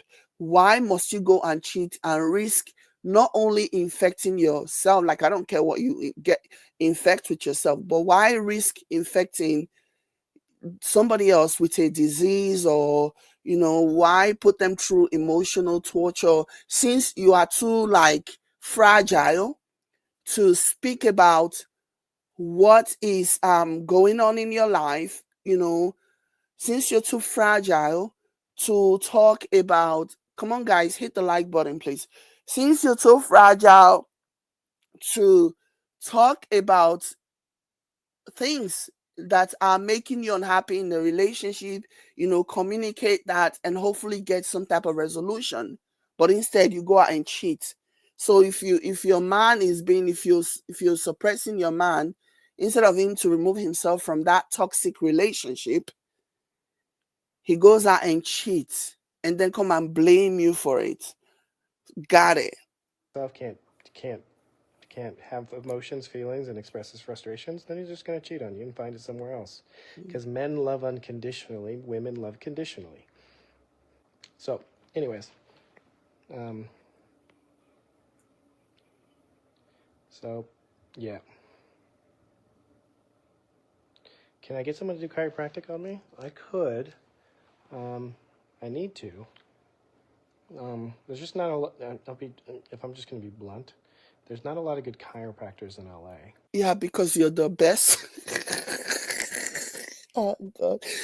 Because you're the best. If you're wondering why he hasn't been able to do anything with his life, if you're wondering why he hasn't been able to amount to much in his life, this is why. If you think you're the best, you're the most intelligent person in the room and you stay there, guess what? You miss an opportunity to actually learn. You miss an opportunity to grow as a person. Okay. And he very much seemed to me like the kind of person, based on just observation. I don't think if this man walks into a room and finds that there are people more intelligent than he, first of all, saying that is an insult to people who are actually intelligent, because he's not intelligent. But if this man ever walks into a room and he's not supposedly the smartest person in the room, he's gonna walk out because he wants to be the main attraction. He has like major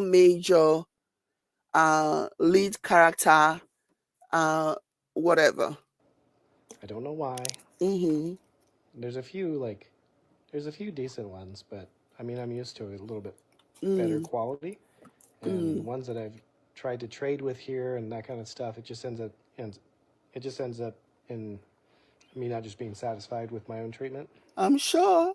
And you like to satisfy people, and you want to be satisfied too. Not that not to talk down on them or anything, but Well, you are talking down on them. They don't. You don't feel that they can satisfy you, and you aim to please. Your stake is satisfying people, if you know what I mean. Am I right? Am I right? Wink, wink. Your thing is satisfaction guaranteed. if I'm going to spend time on my day to get treatment, I want to see a tangible result. I know. Tell me Never, about it. never seen me chew gum before. No, I don't really chew gum much. Wow. I've been working since 7 a.m. and I haven't drank much water, so I felt a little dehydrated. So making sure my breath doesn't stink, so I have gum. Yeah, that ship has sailed. Making sure your breath doesn't stink, that ship has sailed. Why didn't I take the baby to the doctor with me when she was with me? Why would I take a child that's not sick, that doesn't have a fever, and is not really coughing? Why would I take a baby that's perfectly healthy to a doctor when I am a doctor? I can listen to.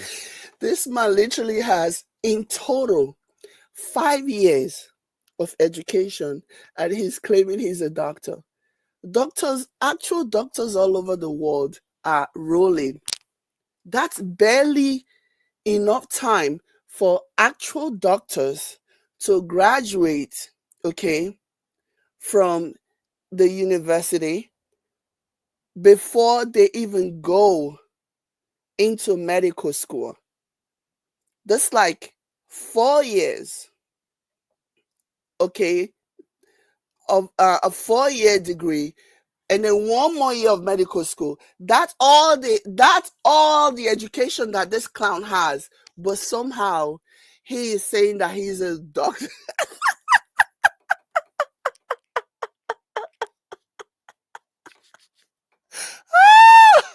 Oh my god. He said I was doctor. Oh my gosh. Somebody said I really wasn't coughing. People who have seen the video, I actually have the video, I haven't watched it. But people who have watched it said she was coughing a lot more than just one time. Heartbeats. I can listen to lungs. Wait, let me tell you what he said he can do as a doctor. He's a doctor because he can listen to heartbeats and he can listen to lungs. So by his standard, by his explanation, we are all doctors. Listen. Doesn't stink, so I have gum. Why didn't I take the baby to the doctor with me when she was with me? Why would I take a child that's not sick, that doesn't have a fever, and is not really coughing? Why would I take a baby that's perfectly healthy to a doctor when I am a doctor? I can listen to heartbeats. I can listen to lungs. Okay. I can take a temperature. Okay. And I've been trained in pediatrics. Okay. So we are all doctors because we can listen to heartbeats, we can listen to lungs, we can take temperatures.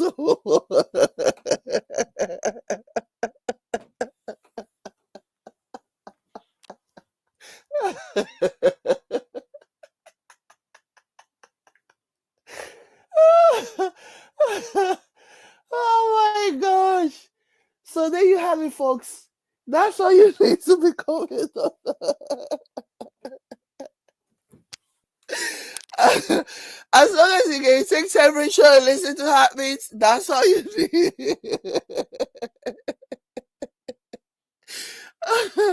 That's all you need. Oh my gosh. Christine says he should be reported for impersonation. I'm telling you. Am I a pediatric doctor? No. But do I know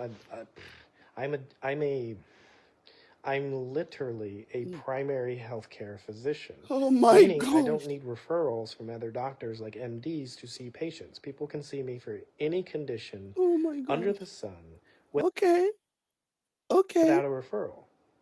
So if my child's not sick, my child doesn't have issues that I can objectively or subjectively see, why would I take my daughter to the doctor? I wouldn't. It's exposing them to something that they don't need to be exposed to. I think it was perfectly healthy. No, she wasn't. Did she sneeze a few times? Sure. So if she was sneezing a few times, according to your logic, that means she wasn't perfectly healthy. Perfectly healthy children do not sneeze. And again, I haven't watched this video, but I do have it saved up in my drive. But perfectly healthy people, and I plan to watch it, and perfectly healthy people do not sneeze. Does she cough?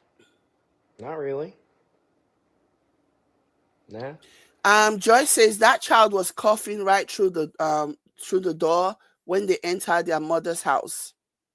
She did at the park just a little bit, but I have allergies. His ability to downplay things, and this is the clown that says that he loves his kids, he loves his kids, he loves his kids. Like, imagine downplaying. Only a guilty person, only somebody that knows that they've done something wrong, only somebody that knows that they've been neglectful to their children will downplay something that really doesn't need to be downplayed. You don't need to. If the child was not feeling well, then the child wasn't feeling well. But when you're downplaying it, that means you know that the child wasn't feeling well, but you didn't care because you didn't want to spend money on the child. You just wanted to manage the child up until when their mother comes and does the exchange, and then you can go on and then come and claim what you're claiming now. And yet, this is a clown that says that either for me, I don't even think he has insurance. I don't think he has insurance. Because if you had insurance, you would take your child to the doctor. I don't think he has insurance.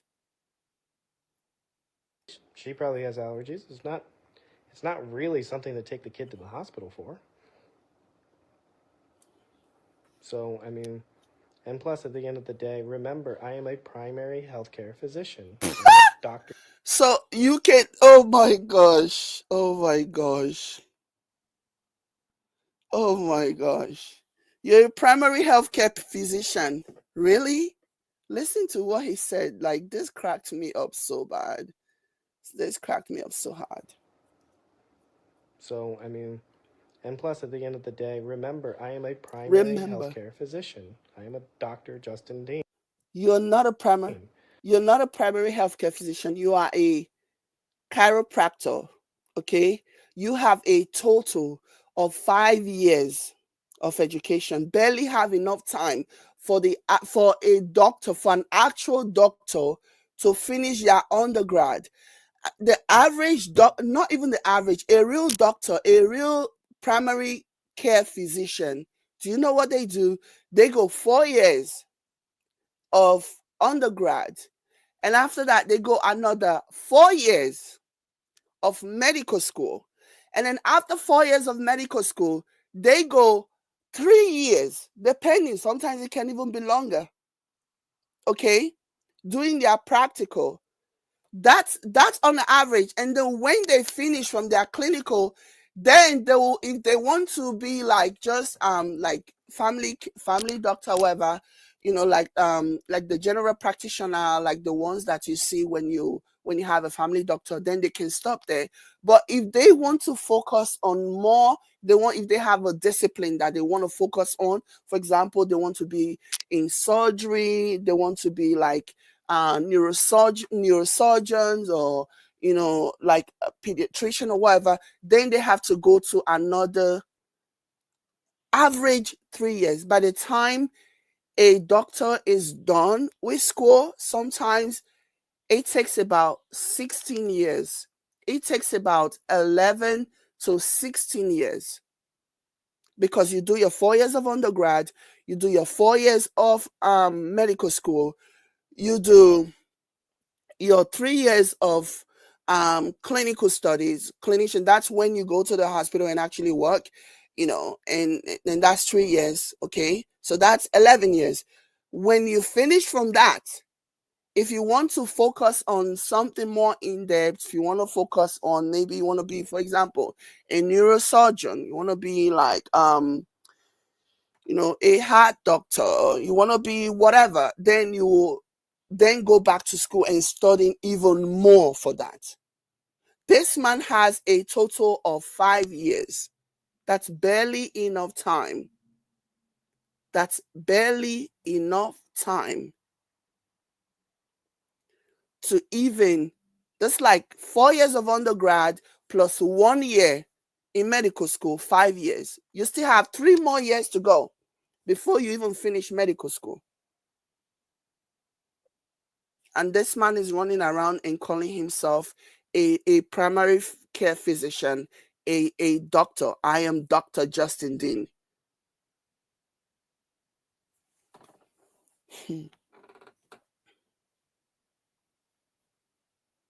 I am qualified to make a judgment call on whether or not something warrants. Just like any mother in the world, just like any mother in the world, just like any father, parents are qualified to make a judgment call. But you know what parents do when their children are really sick? They take the child to the hospital. Okay, because if something happens, they might charge you for negligence.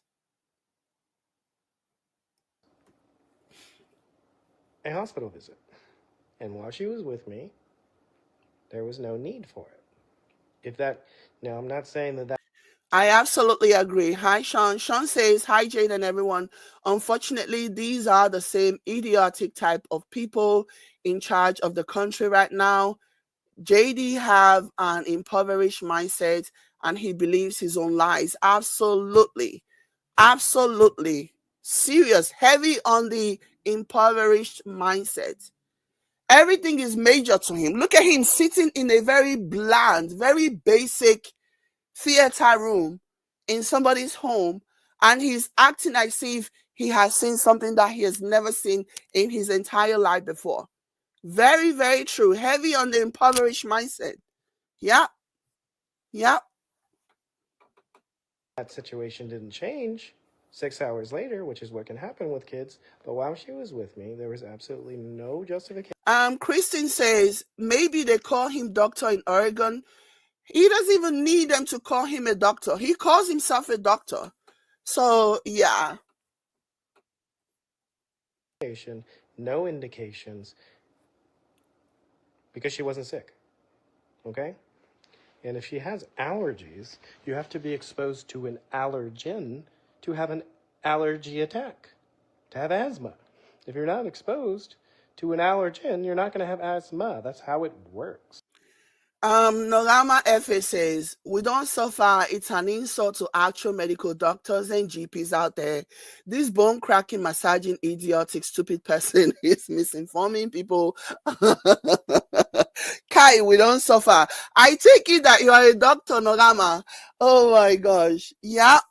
It is so wild to me. It is crazy. This man has a total of 5 years education, a total, and that's including the so-called PhD. Okay, doctor chiropractic, everything including 5 years of education. But this man is claiming to be a doctor. Doctors who actually put in their blood, sweat, and tears. Okay, they put in the work, they do everything to achieve, to earn every single degree that they have.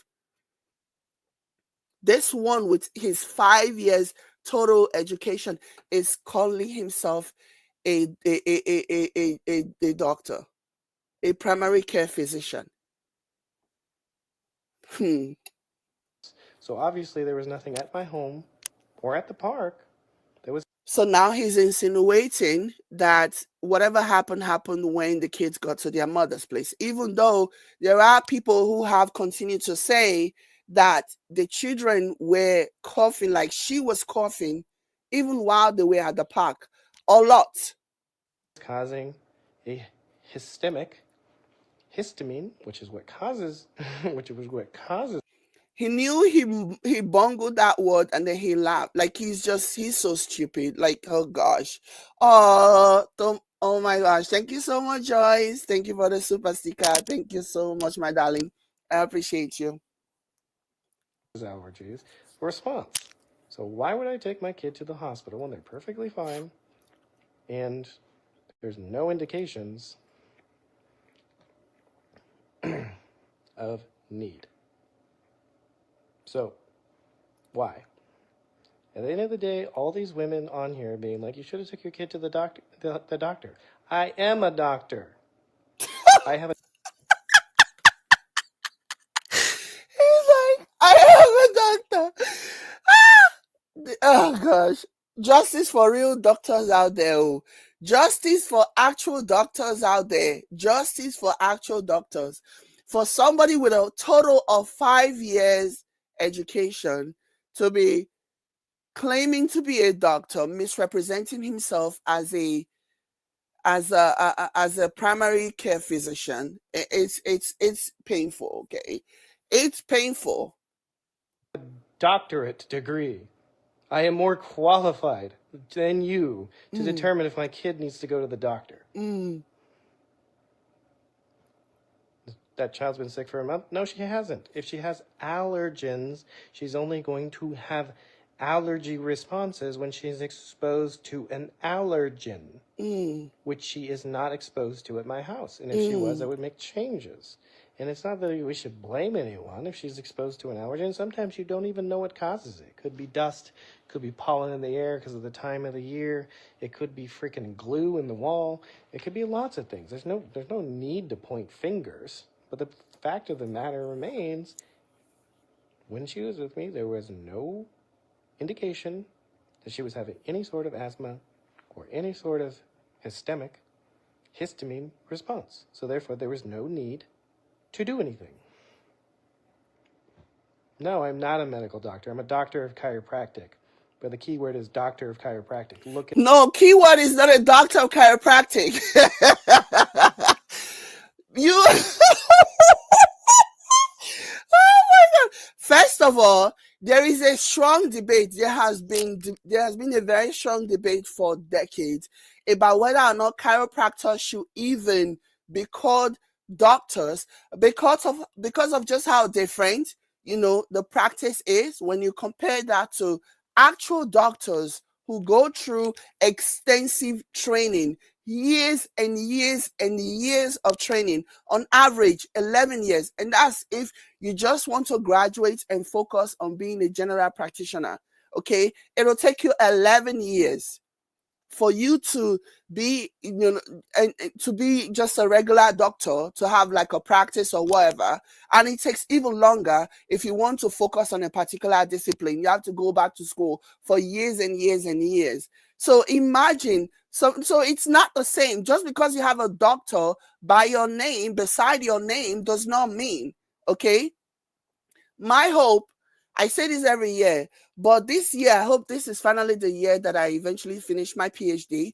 And if I start going by Dr. Jade, do you think I will not even do anything that's stupid? I'm not dumb. I'm not stupid. So, I'm not deceptive. I'm not a liar, but anybody who sees me when I introduce myself as such will not think that, okay, she's, even when they misunderstand and even when they assume without me saying, oh, you must be a doctor. What hospital do you work at? I'm like, no, I'm just a PhD holder.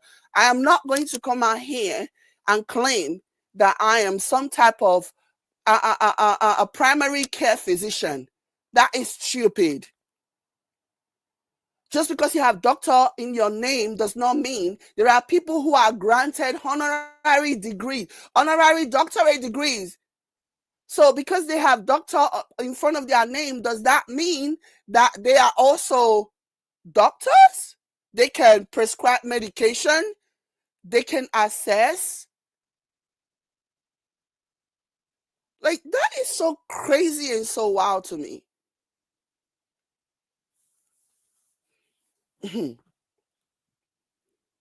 That is so crazy. There has been a long-standing debate. Debbie Bailey said Australia do not call our chiropractors doctor, period. There has been a long-standing debate whether or not chiropractors should be called doctors because they practice pseudoscience, okay? They practice mostly holistic-based treatment. And if you hear some of the things that comes out of this man's mouth, you will know that the things that they practice are usually just holistic, like more of the herbal route. They take mostly the herbal route. You know what I mean? They don't they don't really, it's not the same. Yes, they have, like, every profession, okay, every studies, everything that you do in university, okay, if you want to even be like a whatever, you have to take some level of healthcare as part of your curriculum, especially if you want to work in schools, you know. Just because you worked in school and you wanted to be like a PA, physical education teacher, study to be a PA, you have to take those things, but it does not put you in the same. You have to take some of those medical courses, but it does not put you in the same line as somebody who went to, on average, 11 years of schooling. It does not put you on the same level. Like, you are disingenuous. You duplicit up, piss, piss, piss, piss. Let me keep my mouth shut. There has been, somebody says, in Netherlands, the Netherlands don't call them doctor also. There has been a long-standing debate that they are not doctors. Their practice are very different. The things that they do, very different from traditional doctor, traditional medicine. It's very different.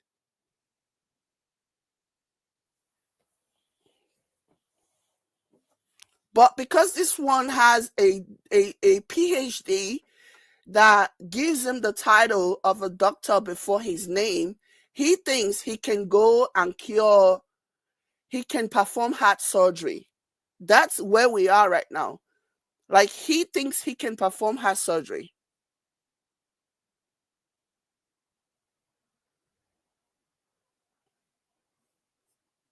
It's amazing. It up. It's a primary healthcare physician. I have the exact same training as a medical doctor in number of hours. All you got to do is change. No, you don't have the same training as a medical doctor. You are delulu. This person is delusional. You do not have the same medical training. Okay? Even nurses do not have the same medical training as a doctor, somebody who's training to be a medical doctor. Even nurses do not have the same medical training. And by all accounts, nurses, I don't even know where you belong. Like, it's just crazy. So now he thinks, yeah, somebody say heart surgery. Yeah, because now he thinks he can perform heart surgery. He thinks he can perform brain surgery. He thinks he can perform a baby's heart surgery, a brand new baby, a delicate brand new baby. Because why? He's a doctor in chiropractic. Your biomechanics and anatomy for for for prescription classes. You switch those hours. It's the exact same curriculum. We take all the same classes. No, you don't. No, you don't. No, you do not. You do not take the same curriculum. You do not. You do not. It's not the same. You cannot. He's such a fool. I just feel sorry for the losers who buy into this cockamamie bullshit. Those are the people that I actually feel sorry for. I just have more classes in anatomy and physiology, and they have more classes in biochemistry and prescription. That's a lie. That's the only difference between med school and chiropractic school. The other difference is I don't have a residency because I'm not prescribing pills that can kill people. Can you imagine? Do you see the reason why? Did you hear what he just said? That he doesn't have, he does not prescribe medication that can kill people. This is the mindset. This is the reason why there is this long argument about doctors and chiropractors and how they don't even do the same thing. No self-respecting doctor will say something like this, because regardless of what you think about over prescriptions, which is an argument that can be had, you can argue about doctors just going overboard with their prescription and everything. That's the reason why you, as an individual, you always have to advocate on your own behalf, because sometimes the doctors, a lot of them are just pushing things that the pharmaceutical companies want you to buy. But that does not negate the fact that doctors are still doing important work. Majority of the prescriptions that they give are effective and they are not just pointless. They do help people. But do you know who will try to like diminish the effort of an actual doctor? A chiropractor, the one who thinks that he can treat your whatever, okay? He can treat your kidney failure by giving you a massage. Yeah. That's the difference between chiropractors. That's the difference between chiropractors and actual medical practitioners, because they think chiropractors are not like it. It's not the same, and it is wrong and it is misleading to give chiropractors the same title as actual medical doctors. So yeah, he didn't go to medical school because he didn't want to be prescribing medication that can, like, he's sick. He is sick. They teach you the basic. Even when you study when you study pharmacology in in nursing school, okay? When you study pharmacology in nursing school, it is different from the pharmacology you study as a doctor in training, as somebody who's training to be a medical doctor. Because as it is with everything, they go more in depth when you're training to be a doctor than they would do when you're training to be a nurse. Nurses also study pharmacology, but it is not as in depth as the pharmacology studies that doctors will have to take. The same way, for example, if you want to be, like, for example, what he claimed to study is physical education, you will learn the basics. You will learn the basics of pharmacology, you will learn the basics of physics, biology, but it will not even go as in depth as you will learn as, let's say, somebody who is training to be a PSW, okay? Or you might have the same as someone who's training to be a PSW. You know what I mean? So all of these things, there are levels to this. Okay, just because they label it, just because the courses are labeled the same, just because the courses of pharmacology, the courses are called pharmacology all around, does not mean that a PE, a student aspiring to be a PE teacher is going to learn the same level of information as somebody who's training to be a nurse, or that somebody who's training to be a nurse is going to learn the same level, the same in-depth studies as somebody who's training to be a medical doctor. It is not the same. Like, he's such a fraud. And that's the reason why he's dangerous.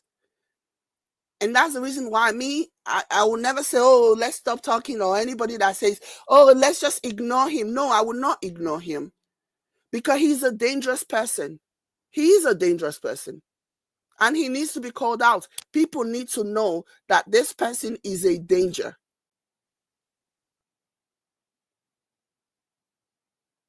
Okay?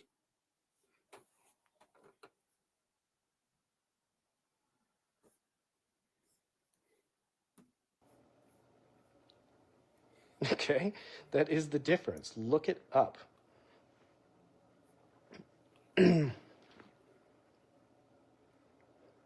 Okay, so you guys are all crazy. The people that here are just saying this and that. You're all ignorant. You have absolutely no idea what you're talking about. You're just projecting your ignorance on people. You are the ignorant one. You're not qualified, mentally capable, or even remotely have a clue about anything related to health, medical, or common sense. And you do. And you do. Yet you think you are a medical doctor because you took you took a course in your chiropractic school, in your physical education class, that is also listed as biology, chemistry, and physics, and you think you're taking the exact same course as somebody who's training to be a medical doctor, you are mad. You are psycho.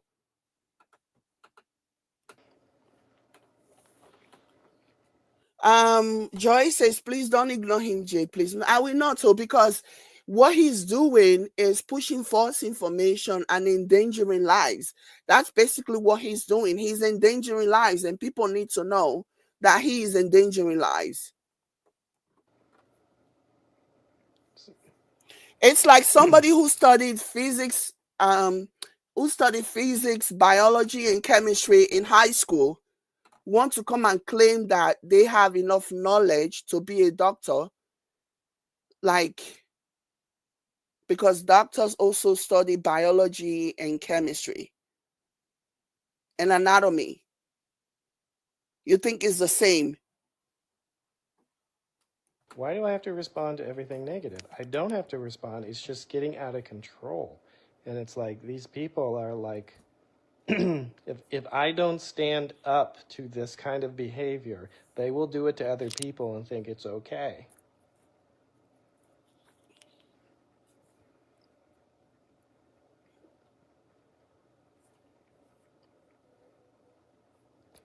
Kristen says, how does he know what we know? He's clairvoyant. Not only is he an actual primary physician, he's also clairvoyant. He can speak, he can read people's minds, and he can see from the great beyond. What do I have a doctorate in? I have a doctorate of chiropractic. Same as every other chiropractor in the United States of America.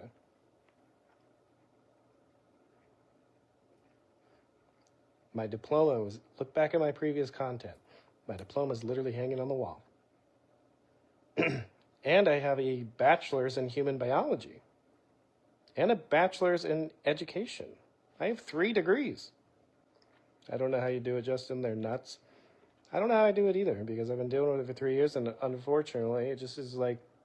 He has a bachelor in human biology and a bachelor in education, and he thinks that puts him in the same level.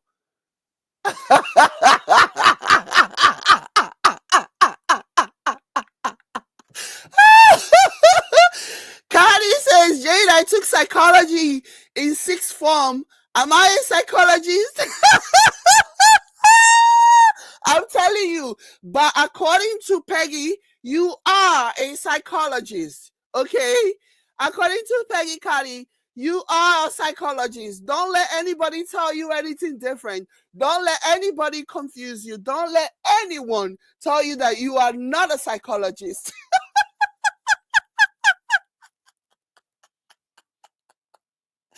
Oh my God. Oh. Oh my goodness. That is so sad. Woo. You are a psychologist. Don't let anybody tell you any different. No way. You are. You should own it. You work for it in 6th form. You should work. You should claim it.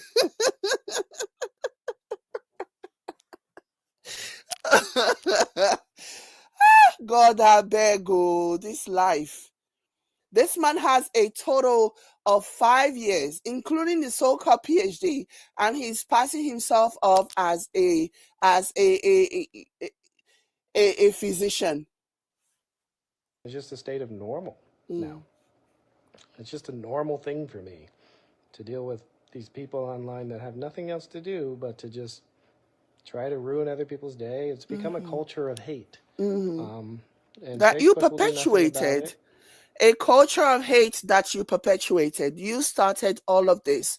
None of this would have happened had you not come out to vilify your ex. You did it once, you did it twice, you did it 3 times. It wasn't enough for you. You just kept going and going and going.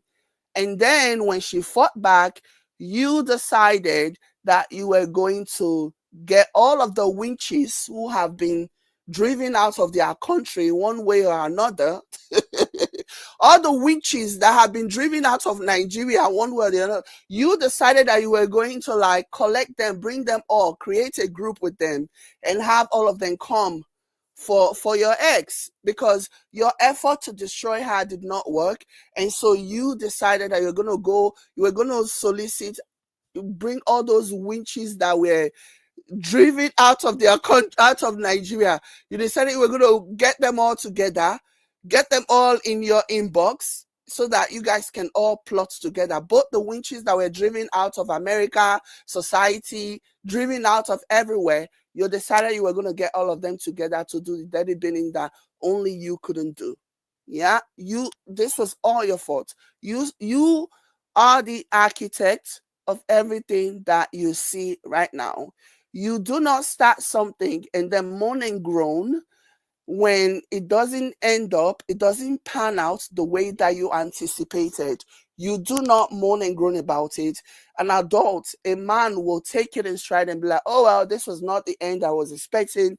Well, at the end of the day, it still was me who started this whole thing. It's time for me to pack it up. But no, you decided that you were going to play the victim. You decided that you were going to make yourself, oh, well, it's me. And that's how you ended up here. And I ignored it for a really, really long time, and it doesn't just affect me. They harass anyone that's ever known me. I mean, I have people from my high school reach out to me and be like, I have these crazy people tell me you're this racist crazy person, and and I'm like, what? Well, if it quacks like a duck, if it barks like a duck, if it waddles like a duck, if it quacks like a duck, if it waddles like a duck, if it quacks like a duck, if it waddles like a duck. They literally will look through everything, and everyone that's ever known me knows that not to be true. Man, I am jobless. Thank God Cora paid for your schooling. Wow. How'd she pay for my schooling? I had a doctorate 3 years before I met her. Let me tell you how she paid. You had your so-called imaginary doctorate 3 years before you met her. The so-called imaginary doctorate that you obviously got through student loans.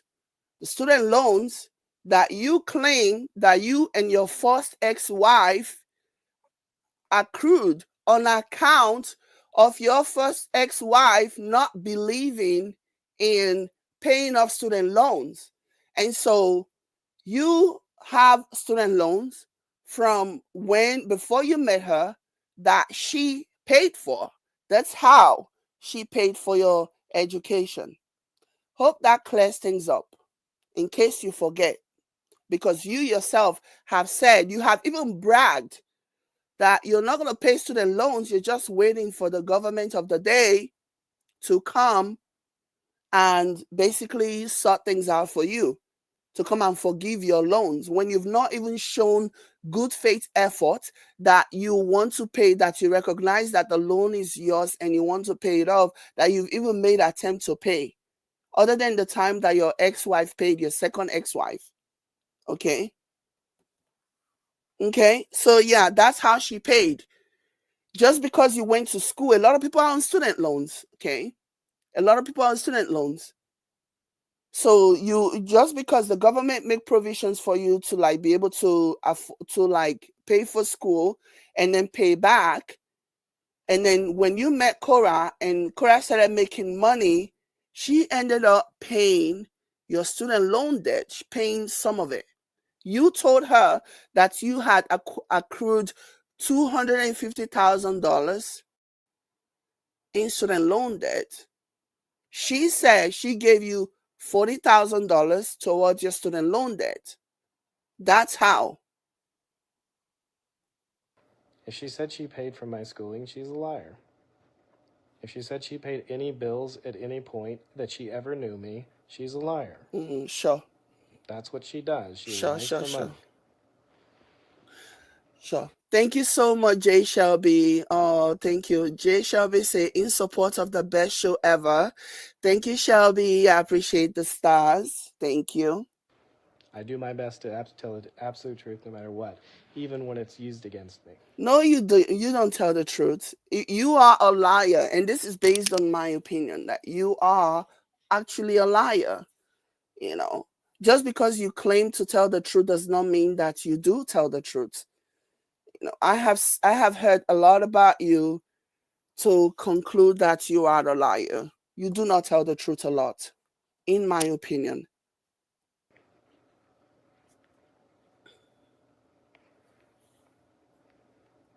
So you're saying the doctor at the hospital was wrong and she had a fever and her heart was racing and she needed a breathing pump? I wasn't there. I don't know what happened from the moment that I dropped my child off to that moment. I'm not saying any doctor's wrong. I wasn't there. Anything can happen. Again, I'm speaking because I have not yet watched the video, which I will, because I want to have, information on this for next time when he tries to lie and claim. So I'm just saying this because I have not yet watched the video. But people who have watched the video of the park video say that that child was coughing a lot.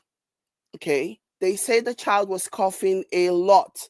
So claiming that the child didn't cough or the child only sneezed once or whatever, based on what people are saying, puts you in the, and you just said you're not a liar, just once again contradict your narrative of you not being a liar, contradicts your story and makes you a liar. This is another evidence. If it ends up being true that that child was coughing a lot, then that will make you a liar. Once I don't have the kids. Once I don't have the kids, I don't know what happens. So if she got sick, she got sick. Like, somebody somebody said, don't worry, Trump is going to make sure he finish paying all of that. I'm telling you, and he's a Trump supporter. That will be an amazing poetic justice type situation when somebody that he trusted and clearly voted for, somebody that he loves and he wants to be the leader, is going to force him to pay. He's going to learn soon enough that Trump does not have his best interest at heart, and I am so here for it. how's that my fault?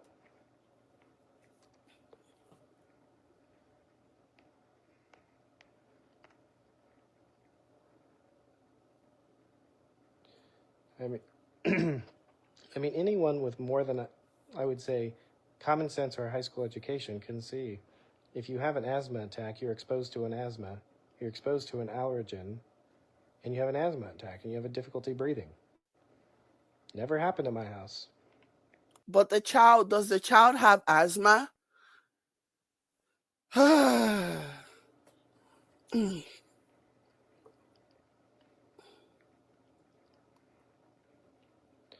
think psychiatrists would quit their jobs dealing with half these people. These people don't need psychiatrists. They need Jesus. Like, seriously. Docs, are there adjustments I guess you would know. I guess you're speaking for yourself. You're projecting. that can help with pneumonia? I don't, not. This made me laugh. Let me roll this back a little bit. Like, seriously. He thinks he's so funny. What a dunce. Docs, are there adjustments that can help with pneumonia? I don't, not that I'm aware of. I would, if somebody had pneumonia, they'd go to the hospital. I wouldn't work on them. But you said, but you said you, but you said you, you said you're a general practitioner now. That you are. Oh my God. Why though? Didn't you just go on and talk about how you are a physician, that you are a practitioner? Why are you now saying that if somebody has a pneumonia, they should go to the they should go to the hospital? Why would you tell them to go to the hospital when they can just come to you, Mr. What was it that he calls himself? Mr. Physician. Why would they go?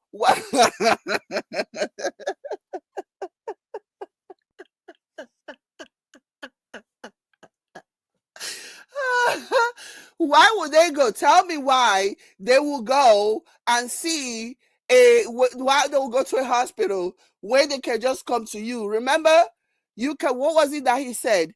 That he can take temperatures, he can check heartbeats, he can do all this.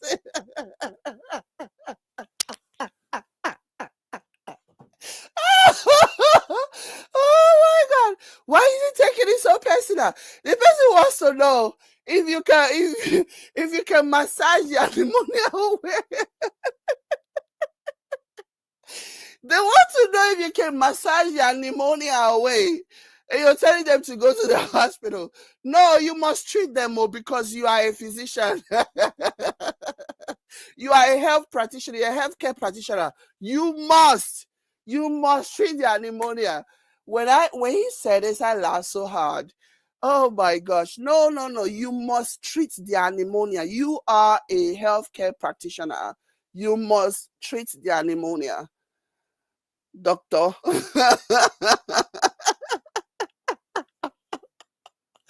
That cracked me up. Let me take this back a little bit. That was so funny. Mm-hmm. Like, seriously. Docs, are there adjustments that can help with pneumonia? Not that I'm aware of. I would, if somebody had pneumonia, they'd go to the hospital. I wouldn't work on them.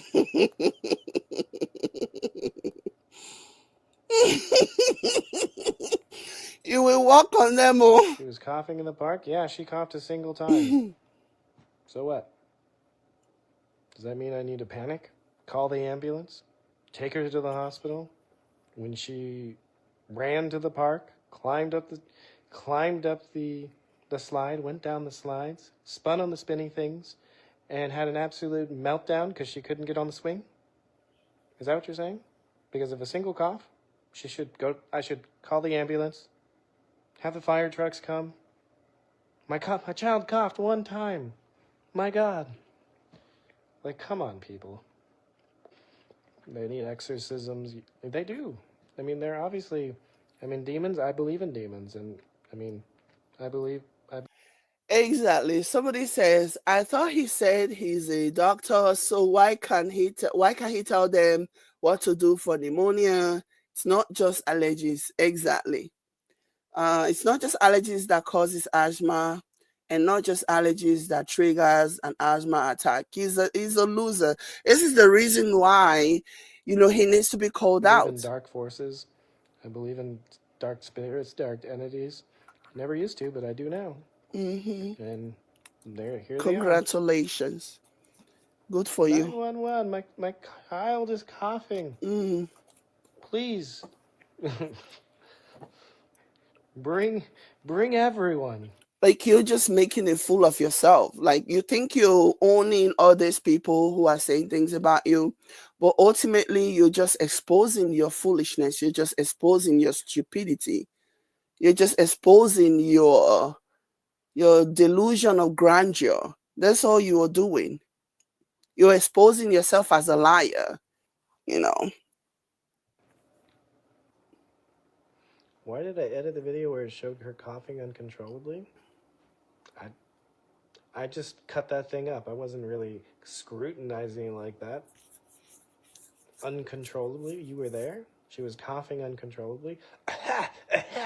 I'm coughing uncontrollably. Somebody call the ambulance. You guys are ridiculous. Like, seriously. like, when I see some of these stuff, it literally makes me fear for humanity. Honestly. Yeah. Like, And that's the reason why I do this. So many dumb people existed. Yeah. I was completely ignorant because I'm surrounded by people that are very well educated. I'm surrounded every day. Yeah, right. Life, I'm surrounded by people that are extremely smart, extremely, like, successful. Yet look at your life. Yet look at you. Under 2 years, you went from what was it they lived? Did they have a 1 bedroom or 2 bedroom when he and Kay were still married? You went from whatever bedroom that you had that she was paying for allegedly. You went from that to a so-called 4 bedroom, so-called marble mansion, like you claimed, and then back to a shoebox So all these people that you're surrounded by, all the so-called successful, intelligent people, you have not been able, none of their success, none of their formulas have rubbed off on you. The same way that you claim that your ex-wife, your second ex-wife, you were the one that made her. Somehow you've not been able to make yourself. You've not been able to do that. So yeah, you have all these so-called successful people and you're still struggling, and you're still struggling to pay your rent. You're still struggling to do whatever. Allegedly, you owe a lot in rent and a lot of back payments, and you have now had to downsize because you can't afford. You can't afford, and yet you'll hear bragging about being surrounded by all these successful, wealthy people. And none of, like, you shouldn't even be saying that. If I am surrounded by wealthy, successful people and they have not been able to, their influence in my life have not improved my life, I will not be out here bragging about it, because I'll be too ashamed, because it'll be so obvious that I am the one that is slow. I'm the one that is missing something. I'm the one that is stunting my own growth. I'm the one that is in my own way. And that's the reason why I have not been able to succeed. You know what I mean? I will not be bragging about all these successful people that I have, whose presence in my life haven't improve my life in any way, shape, or form. What's the brag about that? And went to Harvard, Ivy League schools. That's what I'm Mm, surrounded by every day. And I yeah, get and yet look at your life. You wear the same shirt year in year. You're surrounded by people who went to Harvard, who went to Ivy League school, yet you wear the same freaking outfit year in, year out. Yet nothing about you reflects those people that you claim to be surrounded by. Nothing about you has improved. You still have an impoverished mindset. Nothing about you has improved. And yet you're bragging about being surrounded by all these so-called extraordinary people, and yet look at your life. What does that say about you? To me, that says a lot about you. That you basically are irredeemable. You are irredeemable. If, in spite of being surrounded by all these people, none of their experiences, none of their successes have rubbed off on you, then you are irredeemable. You are a hopeless cause. You are a hopeless case. How about that? on social media, I'm like, wow, dumb people do exist. It's crazy.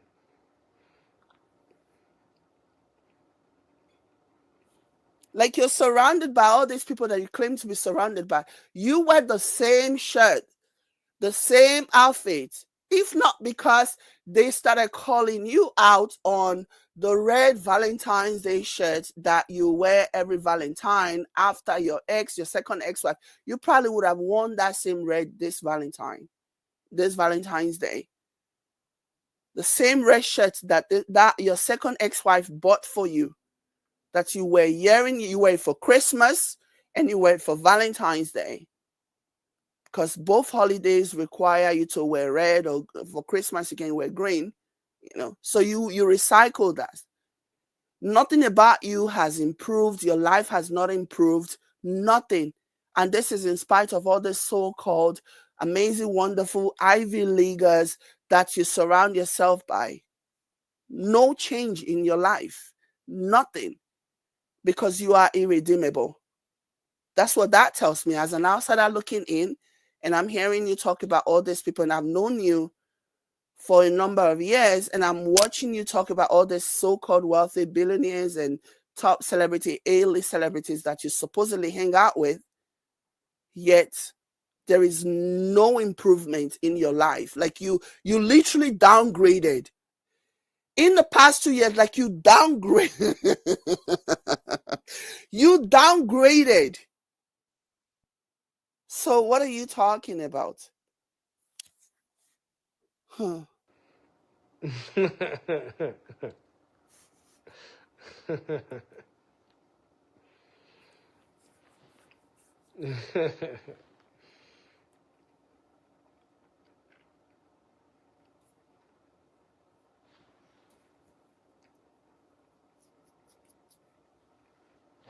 So, again, those are the people here for more educational content. I apologize that Yeah. I haven't got a chance to get to it.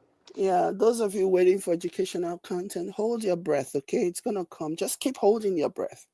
Honestly, I've been dealing with a pretty serious health thing that needs my attention, Mm-hmm. We zapping my know. energy and ability to focus. I'm Mm-hmm. starting to get on the other side of it now. I'll talk Mm-hmm. about it in the near future for Yeah. educational purposes, Yeah, I'm sure.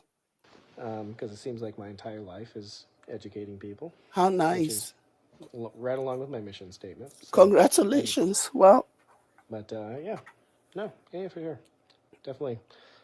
And you guys know any people in LA that want to do some collaborations? I am. I've got a few in the lineup, probably starting next month. mm-hmm. Once I get my place for content going down. But now that I see my friend's house, man, I might just do content here. Yeah, right. Yeah, right. Okay, that's another lie because he knows that he has people who are following him who are who have very short attention span. A lot of them don't care for what he says. The ones who do don't care to check him when he lies. So he can just make proclamations like, oh, I'm going to start doing content in my friend's house, knowing that if he never produces one content from his friend's house, none of those people are going to say anything about it.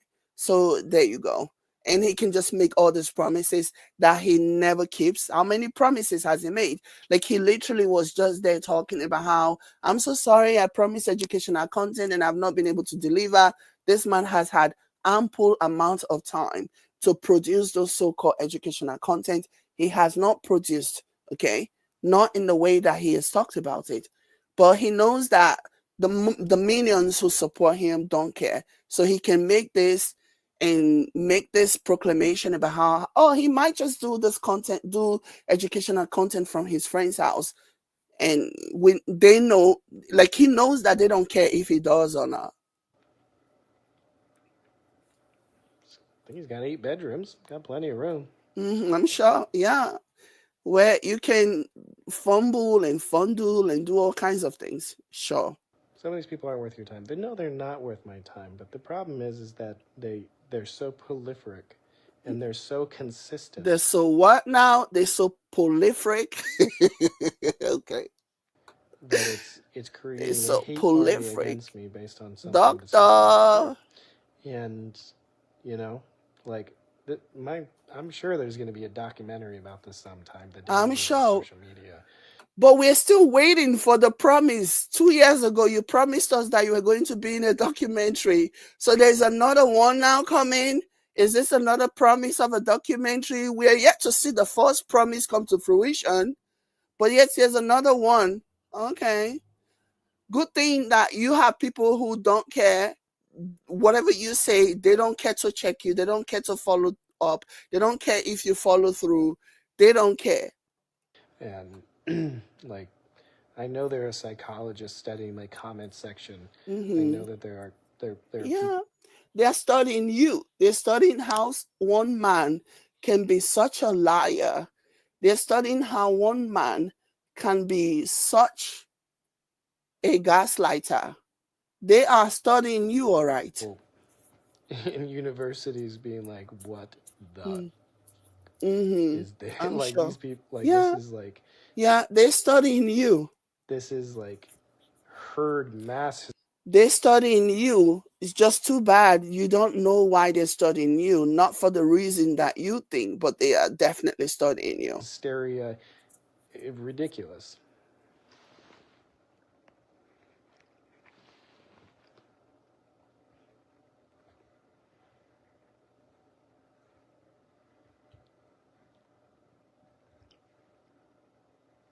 I know I have a lot of people behind me.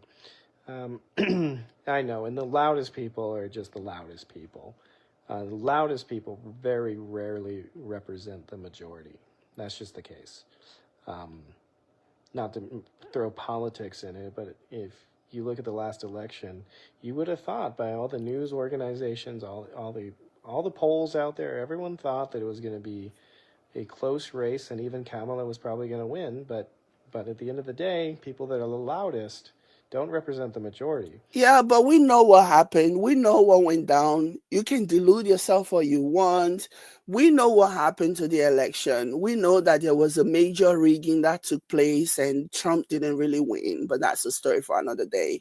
But yeah, we know that there was major rigging that took place. And he's pretending as if they were not the loudest. Like Republicans and conservatives were not the loudest in the room. They literally were the loudest in the room. Because here in LA, for example, not that I'm a huge Trump supporter. Yes, you are. He's still trying to like spare the feelings of the minions, the hags who are supporting him, and so he's still pretending as if, oh, he's not a huge supporter. You know, you live and breathe Trump. You know, you live and breathe Trump. You dwell in the underbelly of the red pill. You know, that's your life. think some of the stuff he's doing is interesting, but like you're a Trump supporter in LA, you can't even say it because you'll be shunned. That's kind of the culture that Yeah. is going Where on did here. you experience that, or It's is like that something that you saw on the pipeline, on the red pill pipeline? so many loud, obnoxious, crazy, toxic, crazy people that will just go over the top to express their opinion. But LA is still liberal. LA is still liberal, regardless of all these people, disenfranchised people who are so afraid to talk about their political. If they're not liberals, they're so afraid to talk about it. LA is still majority liberal. based on nothing other than opinion, not fact. And people that are the followers of society that just go along with it because they're sheep, and the people that aren't are just going to kind of stay quiet because it's just not worth the energy because they're busy being successful. Something that you cannot relate to. You obviously can't relate to that because you like success is nothing that you know anything about. Otherwise, tell me why. Anyway. Olive Cook, you think about how to do a case study. If you need, if you're serious and you want to do it from an academic's perspective, reach out. And it's a fascinating thing. This needs to be in academic journals. We need to study these people. We need to dissect them. Yeah. And we need to figure out what makes them tick and how to turn it off. Okay. Yeah. Oh, nice. I guess they can start with you. There is no more perfect case study than you. Like you are the embodiment of a case study. Like you should be studied. And that's the reason why I particularly enjoy doing content about you, because you need to be studied. Yeah. You are a cautionary tale.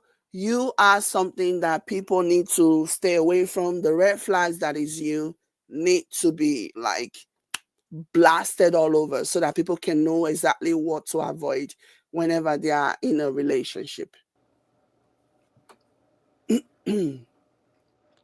Cut out the top comments. They're toxic. I can't get to the mall, guys.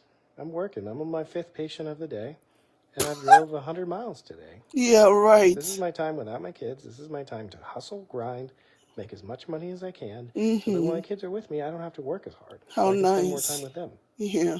So I can take them to the parks. So I can play with them. So So when I'm not with the kids, I grind like crazy. I probably put in 100-hour weeks when I'm sure you grind. Recently, because I've been dealing with this health issue.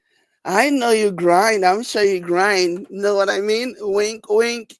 And I've been tired, but I'm starting to feel better. And I've been up since 6 a.m. going. Yesterday, worked from 6 a.m. So you are so busy, you cannot cut off the top comments. But here you are, doing a 40 minutes video.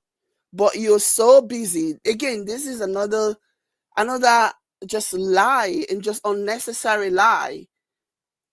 You're so busy. You're so busy that you cannot look in the comment, but you're spending 40 minutes doing a video. And this was not the only video that he did yesterday, mind you. Putting himself, like he always try to make himself something that he really is not. It is the funniest thing ever. To 10 p.m. Mm-hmm. Then I had a beer, watched a little bit of a movie, and fell asleep. Oh, nice. I was so tired I didn't even make it to my bed. I slept on the couch. Oh, do you have a bed? Has anyone seen the bed?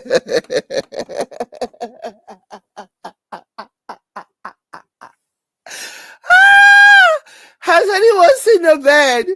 Oh my gosh. Hey.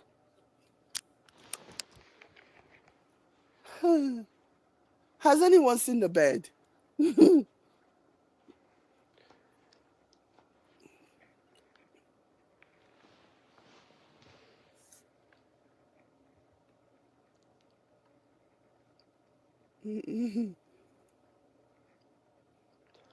All right, guys.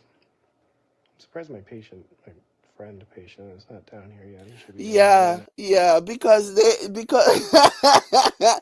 anybody who, if really you came to see somebody and all of this is real, this is actually your friend's house, tell me who would just leave you in that house just like that. If you actually had a reason, you went there for a reason, you went there to do work, doing my air quotation now. If you actually went there to do some work, tell me how they would just leave you there, leave you be.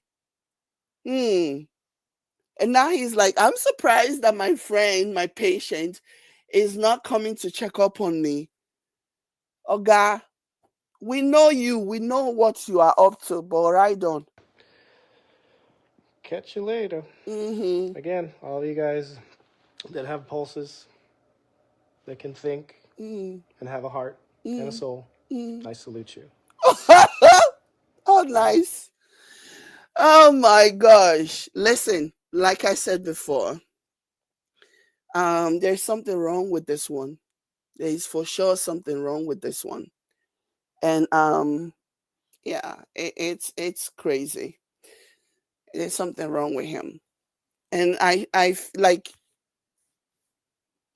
watching some of his videos, especially this one, really just shows, like, I've always wondered why his mom was always so defensive. Now I feel like I know why, because there's really a lot of guilt.